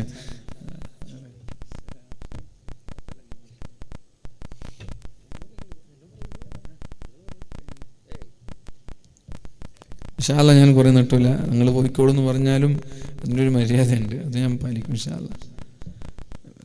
12 മണി. റസൂലുള്ളാഹി സ്വല്ലല്ലാഹു അലൈഹി വസല്ലം പറഞ്ഞു, ഇയ്യാകും വദ്ദുഖൂല അലൻ നിസാ, സ്ത്രീകളുമായി ഇടപെടുമ്പോൾ നിങ്ങൾ സൂക്ഷിക്കണമെന്ന് അല്ലാഹുവിന്റെ ഹബീബ് പറഞ്ഞു. അപ്പോൾ അൻസാരിയായ ഒരാൾ എണീറ്റ് നിന്നു. അഫറഅയ്തൽ ഹംവ യാ റസൂലല്ലാഹ്, അല്ലാഹുവിന്റെ ഹബീബേ, അൽ ഹംവിനെ കുറിച്ച് നിങ്ങൾക്ക് എന്താ പറയാനുള്ളത്? എന്താ ഹംവ് എന്ന് പറഞ്ഞാൽ? Cousin brothers, cousin sisters. ഇന്ന് കസിൻ ബ്രദേഴ്സും കസിൻ സിസ്റ്റേഴ്സും ഒക്കെ നല്ല സ്വന്തം പെങ്ങളെ പോലെയാണ്. ബൈക്കിലിരുന്നിട്ട് പോവാ, ഒറ്റയ്ക്ക് കാറിരുന്നിട്ട് പോവാ. ഉമ്മ വീട്ടിലില്ല, ഉപ്പയും വീട്ടിലില്ല. അപ്പൊ ആരെ വിളിക്കുന്നറിയോ? നല്ല 18-കാരിയായ പെൺകുട്ടിയുണ്ട്. അപ്പൊ അപ്പുറത്തുള്ള ജ്യേഷ്ഠത്തിയുടെ മകനെ വിളിക്കുകയാണ്, നീ ഇവിടെ നിൽക്കണേ, ഞാൻ പോയിട്ട് വരാം. ആരാ? ജ്യേഷ്ഠത്തിയുടെ മകൾ, ജ്യേഷ്ഠന്റെ മകൾ. കസിൻ ബ്രദേഴ്സും കസിൻ സിസ്റ്റേഴ്സും മരണമാണ്, അത്രയ്ക്കും വലിയ ഗൗരവമാണ്. അവിടെ വ്യഭിചാരം നടക്കാനുള്ള സാധ്യത കൂടുതലാണ് എന്ന് ഷഫീഉനാ റസൂലുള്ളാഹി. കസിൻ ബ്രദേഴ്സ് ഷെയ്ക്ക് ഹാൻഡ് ചെയ്യാൻ പാടില്ല. ഷെയ്ക്ക് ഹാൻഡൊക്കെ ചെയ്യും കസിൻ ബ്രദേഴ്സ്. എന്നിട്ട് ബൈക്കിൽ നിന്നിട്ട് തോളോട് തോളൊരുമിട്ട് യാത്ര ചെയ്യും. ടൂർ പോകും. അവർ കൂടെ ഇരിക്കും, അവർ കൂടെ യാത്ര ചെയ്യും, അവർ കൂടെ ഇരുന്നിട്ട് സെൽഫി എടുക്കും, ഷെയ്ക്ക് ഹാൻഡ് ചെയ്യും, എല്ലാം ചെയ്യും. അല്ലാഹുവിന്റെ ഹബീബായ റസൂലുള്ളാഹി തങ്ങളോട് മഹാനായ ഒരു അൻസാരിയായ സഹാബിയാണ് ചോദിക്കുന്നത്, അഫറഅയ്തൽ ഹംവ യാ റസൂലല്ലാഹ്, നബിയെ, കസിൻ ബ്രദേഴ്സിനെ കുറിച്ചും കസിൻ സിസ്റ്റേഴ്സിനെ കുറിച്ചും നിങ്ങളുടെ അഭിപ്രായം എന്താണ്? മനസ്സിലായില്ലേ? കസിൻ ബ്രദേഴ്സും കസിൻ സിസ്റ്റേഴ്സും മനസ്സിലായില്ലേ? നമ്മുടെ ജ്യേഷ്ഠന്റെ മകൾ, അനുജന്റെ മകൾ, അമ്മായിന്റെ മകൾ, കാക്കാൻ, ഇങ്ങനെ നമ്മൾ കസിൻ സിസ്റ്റേഴ്സും എന്ന് പറയാം. നമ്മുടെ കുടുംബത്തിലുള്ള പെൺകുട്ടികളും കസിൻ ബ്രദേഴ്സ് ആൺകുട്ടികൾ. അവർക്കിടയിൽ ഒരു മരണമില്ല, സ്വന്തം അവർക്കിടയിൽ ഒരു മറയില്ല. സ്വന്തം പെങ്ങളെ പോലെയാണ് അവരെ കാണുന്നത്. ഇത് അപകടമാണ്. ഇത് മരണത്തെക്കാളും വലിയ അപകടമാണ്. പ്രത്യേകിച്ച് സൂക്ഷിക്കണം. അവരുമായിട്ടുള്ള യാത്ര, അവരുമായിട്ടുള്ള ഇടപാടുകൾ, അവരുമായിട്ടുള്ള ചാറ്റിങ്ങുകൾ, അവരുമായിട്ട് കൂടെ താമസിക്കുന്നത്, ബൈക്കിലൂടെ യാത്ര ചെയ്യുന്നത്, ഇതെല്ലാം വളരെ ഗൗരവമുള്ള ഹറാമുകളാണ് എന്ന് മുഹമ്മദുർ റസൂലുള്ളാഹ്. ഈ കാലത്ത് നമ്മുടെ സ്ത്രീകൾ പീഡിപ്പിക്കപ്പെടുന്നത് 40% അയൽവാസികളിൽ നിന്നാണെന്ന് കണക്കാണ്. 40% അയൽവാസികളിൽ നിന്നാണ് പീഡനം ഏൽക്കേണ്ടി വരുന്നത്. ഒരു 23% കുടുംബങ്ങളിൽ നിന്ന് പീഡിപ്പിക്കപ്പെടുന്നുണ്ടെന്ന്. 34% പരിചയക്കാരിൽ നിന്ന്, അവിടുന്ന് കണ്ടു, ബസ് സ്റ്റാൻഡിൽ നിന്ന് കണ്ടു, സ്കൂളിൽ നിന്ന് കണ്ടു, അങ്ങാടിയിൽ നിന്ന് കണ്ടു, ഇങ്ങനെയുള്ള പരിചയക്കാർ 34%. പിന്നെ എത്ര ബാക്കിയുള്ളത്? ആകെ ഒരു 4%. അതാണ് ഒരു ബന്ധവും ഒരു പരിചയമില്ലാത്ത ആളുകൾ പീഡിപ്പിച്ചു എന്നുള്ള ന്യൂസ് കാണുന്നില്ലേ? നിങ്ങളിവിടെ ഇല്ലേ? നിങ്ങളിവിടെ ഉണ്ടോ? ആ പുറത്ത് നിൽക്കുന്ന ആളുകളൊക്കെ ഒന്ന് ഇങ്ങോട്ട് വാ. ആദരണീയരായ സയ്യിദവറുകൾ എത്തിയില്ലേ? ഇന്ന് നമുക്ക് ദുആക്ക് ചെയ്താൽ പോരെ? എന്തിനാ നിങ്ങൾ വെറുതെ ഡിസ്കിനൊക്കെ തകരാറുണ്ടാക്കി ഇത്ര നല്ല കസേരയൊക്കെ വെച്ചിട്ടൊന്ന് വന്നിട്ട് സദസ്സിലിരിക്കും എല്ലാവരും. അപ്പോൾ മറ്റേ ഗാലറിയിലൊക്കെ ഇരിക്കുന്ന ആളുകളുണ്ട്. ബക്കറ്റ് വരുമ്പോൾ പൈസ കൂടുതൽ ഇടേണ്ടി വരും. ഗാലറിയിൽ ഇരിക്കുന്ന ആളുകൾ നമ്മുടെ ഗാലറിയിലും കട്ടയിലും മറ്റേ മതിലിലും ഇവിടെ കുറേ മതിലിൽ ഇരിക്കുന്ന ആളുകളുണ്ട്. ബക്കറ്റിൽ എല്ലാവരും ഇടുന്നവരെ 100 ഇട്ടാൽ പോരെ, നിങ്ങൾ 500 മിനിമം ഇടേണ്ടി വരും. കാരണം ഗാലറിയിൽ എവിടെ പൈസ കൂടുതലല്ലേ, തിയേറ്ററിലൊക്കെ അങ്ങനെയല്ലേ അല്ലേ? നിങ്ങളെന്താ അറിയാത്ത പോലെ ഇരിക്കുന്നത്? അങ്ങനല്ലേ? ആരും അറിയുന്ന ആളൊരാൾ പറയും. അതിന് വേണ്ട ഫുട്ബോളൊക്കെ കാണുമ്പോൾ, ക്രിക്കറ്റൊക്കെ കാണുമ്പോൾ ഗാലറിക്ക് പൈസ കൂടുതലല്ലേ? അപ്പോൾ അതുകൊണ്ട് ഇൻഷാ അല്ലാഹ് ഗാലറിയിൽ നിങ്ങൾക്ക് ചാർജ് കൂടും. അതുകൊണ്ട് വേഗം വന്നിട്ടിരുന്നോളൂ ഇവിടെ. ആ ബാക്ക് നിൽക്കുന്ന എന്തിനെങ്കിലും സദസ്സിൻ്റെ ബർക്കത്ത്, എനിക്കത് അറിയുന്നില്ല. സദസ്സിൻ്റെ ബർക്കത്ത് എന്തിനാണ് മനുഷ്യന്മാർ കളയുന്നത്? നിങ്ങൾ അവിടെ ഇരുന്നാൽ, ഇവിടെ പള്ളിയിൽ ഇരുന്നിട്ട് ഈത്തിക്കാഫ് ഇരുന്നാൽ വരെ ഇവിടെ ഇരുന്ന കൂലി കിട്ടൂല. അത് ഞാൻ നിങ്ങൾക്ക് 100% ഉറപ്പുതരാം. ഈ സമയത്ത് നിങ്ങൾ പള്ളിയിൽ പോയിട്ട് ഒരാൾ ഈത്തിക്കാഫ് ഇരുന്നിട്ട് വാത കേൾക്കാണ്, ഞാൻ ഈത്തിക്കാഫ് ഇരുന്നിട്ട് കേൾക്കല്ലേ, എനിക്ക് കൂലി കൂടുതൽ വലക്കോട്ടെ, കൂലിയല്ല ഇട്ട. ഇവിടെ ഇരുന്നിട്ട് കേട്ടാലോ കൂലിട്ട, സദസ്സിൽ ഇരുന്നിട്ട് കേട്ടാലോ കൂലിട്ട. അതുകൊണ്ട് പള്ളിയിൽ ഇരുന്നിട്ട് ഈത്തിക്കാഫ് ഇരുന്നിട്ടൊന്നും അങ്ങനെ സൂഫിയൊന്നും ആവണ്ട. തൽക്കാലം നമ്മളെ പോലെയൊക്കെ ജീവിച്ചാൽ മതി. ഇൻഷാ അല്ലാഹ് പുറത്തേക്ക് ആളുകളൊക്കെ ഒന്ന് വന്നിട്ട് സ്റ്റേജിലിരിക്കും, സദസ്സിലേക്ക് സ്റ്റേജിൽ കയറിയേക്കല്ലേ, എല്ലാവരും സദസ്സിലിരിക്കും. തങ്ങൾ ഇൻഷാ അല്ലാഹ് എപ്പോൾ നിർത്തും, തങ്ങൾ തുടങ്ങും, തങ്ങൾ നല്ലൊരു ദുആ ചെയ്യും, ചിലപ്പോൾ പ്രസംഗിക്കും ഇൻഷാ അല്ലാഹ്. അപ്പോൾ എല്ലാവരും നല്ല അവസാന ദിവസമാണ് ഇന്ന്, ചിരണൊക്കെ കൊടുക്കണം നമ്മൾക്ക്. അതുകൊണ്ട് ആത്മാർത്ഥമായിട്ട് നിങ്ങൾ കേൾക്കൂല എന്നല്ല ഒരാൾ പോലും പറഞ്ഞിട്ട്, പറഞ്ഞക്കാരെ നിങ്ങൾ പറയിപ്പിക്കരുതേ. ഞാൻ പറഞ്ഞിട്ട് ഒരാളും വന്നിട്ടില്ല. ഒരാൾ വന്നാൽ മാഷാ അല്ലാഹ് എനിക്ക് സന്തോഷമാവും. ആരും വരുന്നില്ലല്ലോ. വാ മാഷാ അല്ലാഹ്, നല്ല ഉഷാർ, എല്ലാവരും വാ. അൽഹംദുലില്ലാഹ്. അല്ലാഹു സ്വീകരിക്കട്ടെ. അല്ലാഹുവേ നീ സ്വീകരിക്കണേ റബ്ബേ. നമ്മുടെ ചെറുപ്പക്കാരൊക്കെ ദീനീബോധമുള്ള അച്ചടക്കമുള്ള മക്കളാക്കണേ അല്ലാഹ്. അപ്പൊ ഞാൻ പറഞ്ഞത്, പീഡിപ്പിക്കപ്പെടുന്നവരിൽ 40% അയൽവാസികളിൽ നിന്നാണ്. അപ്പൊ എന്നും അയൽവാസികളെ നമ്മൾ അങ്ങനെ ഒരു സ്ത്രീകളും നമ്മുടെ ആണുങ്ങളും തമ്മിലുള്ള ബന്ധങ്ങൾ പ്രത്യേകമായി സൂക്ഷിക്കണം. അയൽപ്പക്ക ബന്ധം നല്ലതാണ്, നല്ല അയൽപ്പക്ക ബന്ധം വേണം. അയൽവാസികളോട് മോശമായി പെരുമാറിയാൽ നരകത്തിന്റെ ടിക്കറ്റ് ഉറപ്പാണ്. എത്ര വലിയ ആബിദാണെങ്കിലും ശരി, അയൽവാസികളോട് മോശമായി പെരുമാറിയാൽ എത്ര വലിയ ആബിദാണെങ്കിലും നരകത്തിന്റെ ടിക്കറ്റ് ഉറപ്പാണ്. എന്നാൽ അയൽവാസികളോട് മാന്യമായി പെരുമാറിയാൽ ചെറിയ ആബിദാണെങ്കിലും വലിയ ഇബാദത്തൊന്നുമില്ല, ഫർള് നിസ്കാരം തട്ടിമുട്ടി പോകുന്നുള്ളൂ. കലാവുമായി ശാരീരിക ബന്ധങ്ങളിൽ ഏർപ്പെടുന്നത് അതുപോലും വാല പറയേണ്ട അവസ്ഥയാണെന്ന്. മൃഗങ്ങളുമായി ശാരീരിക ബന്ധങ്ങളിൽ ഏർപ്പെടുന്ന കാലമാണ്. 4-ാമത്തേത് പുരുഷന്മാരുമായി ശാരീരിക ബന്ധങ്ങളിൽ ഏർപ്പെടുന്നത്, ആണുമായി പെണ്ണുമായി ഇങ്ങനെ ഈ ഹോമോസെക്ഷുവാലിറ്റി വളർന്നാൽ അത് അള്ളാഹുവിന്റെ കോപത്തിന് കാരണമാകുമെന്ന് മുഹമ്മദുർ റസൂലുള്ളാഹ്. മന്നതാ ബഹീമ, ആരെങ്കിലും ഒരാൾ മൃഗവുമായി ശാരീരിക ബന്ധത്തിൽ ഏർപ്പെട്ടാൽ ഫഖ്തുലൂഹു, അയാളെ കൊന്നുകളയണേ. വഖ്തുലൂഹാ മഅഹു, ആ മൃഗത്തെയും കൊന്നുകളയണമെന്ന് മുഹമ്മദുർ റസൂലുള്ളാഹ്. അയാളെ മാത്രം കൊന്നാൽ പോരാ, അയാളുടെ മൃഗത്തെയും കൊന്നുകളയണമെന്നാണ് പറഞ്ഞത്. കാരണം എപ്പോഴെങ്കിലും ഏതെങ്കിലും ഒരു നാൽക്കാലിയായ മനുഷ്യന് ജന്മം നൽകിയേക്കാം.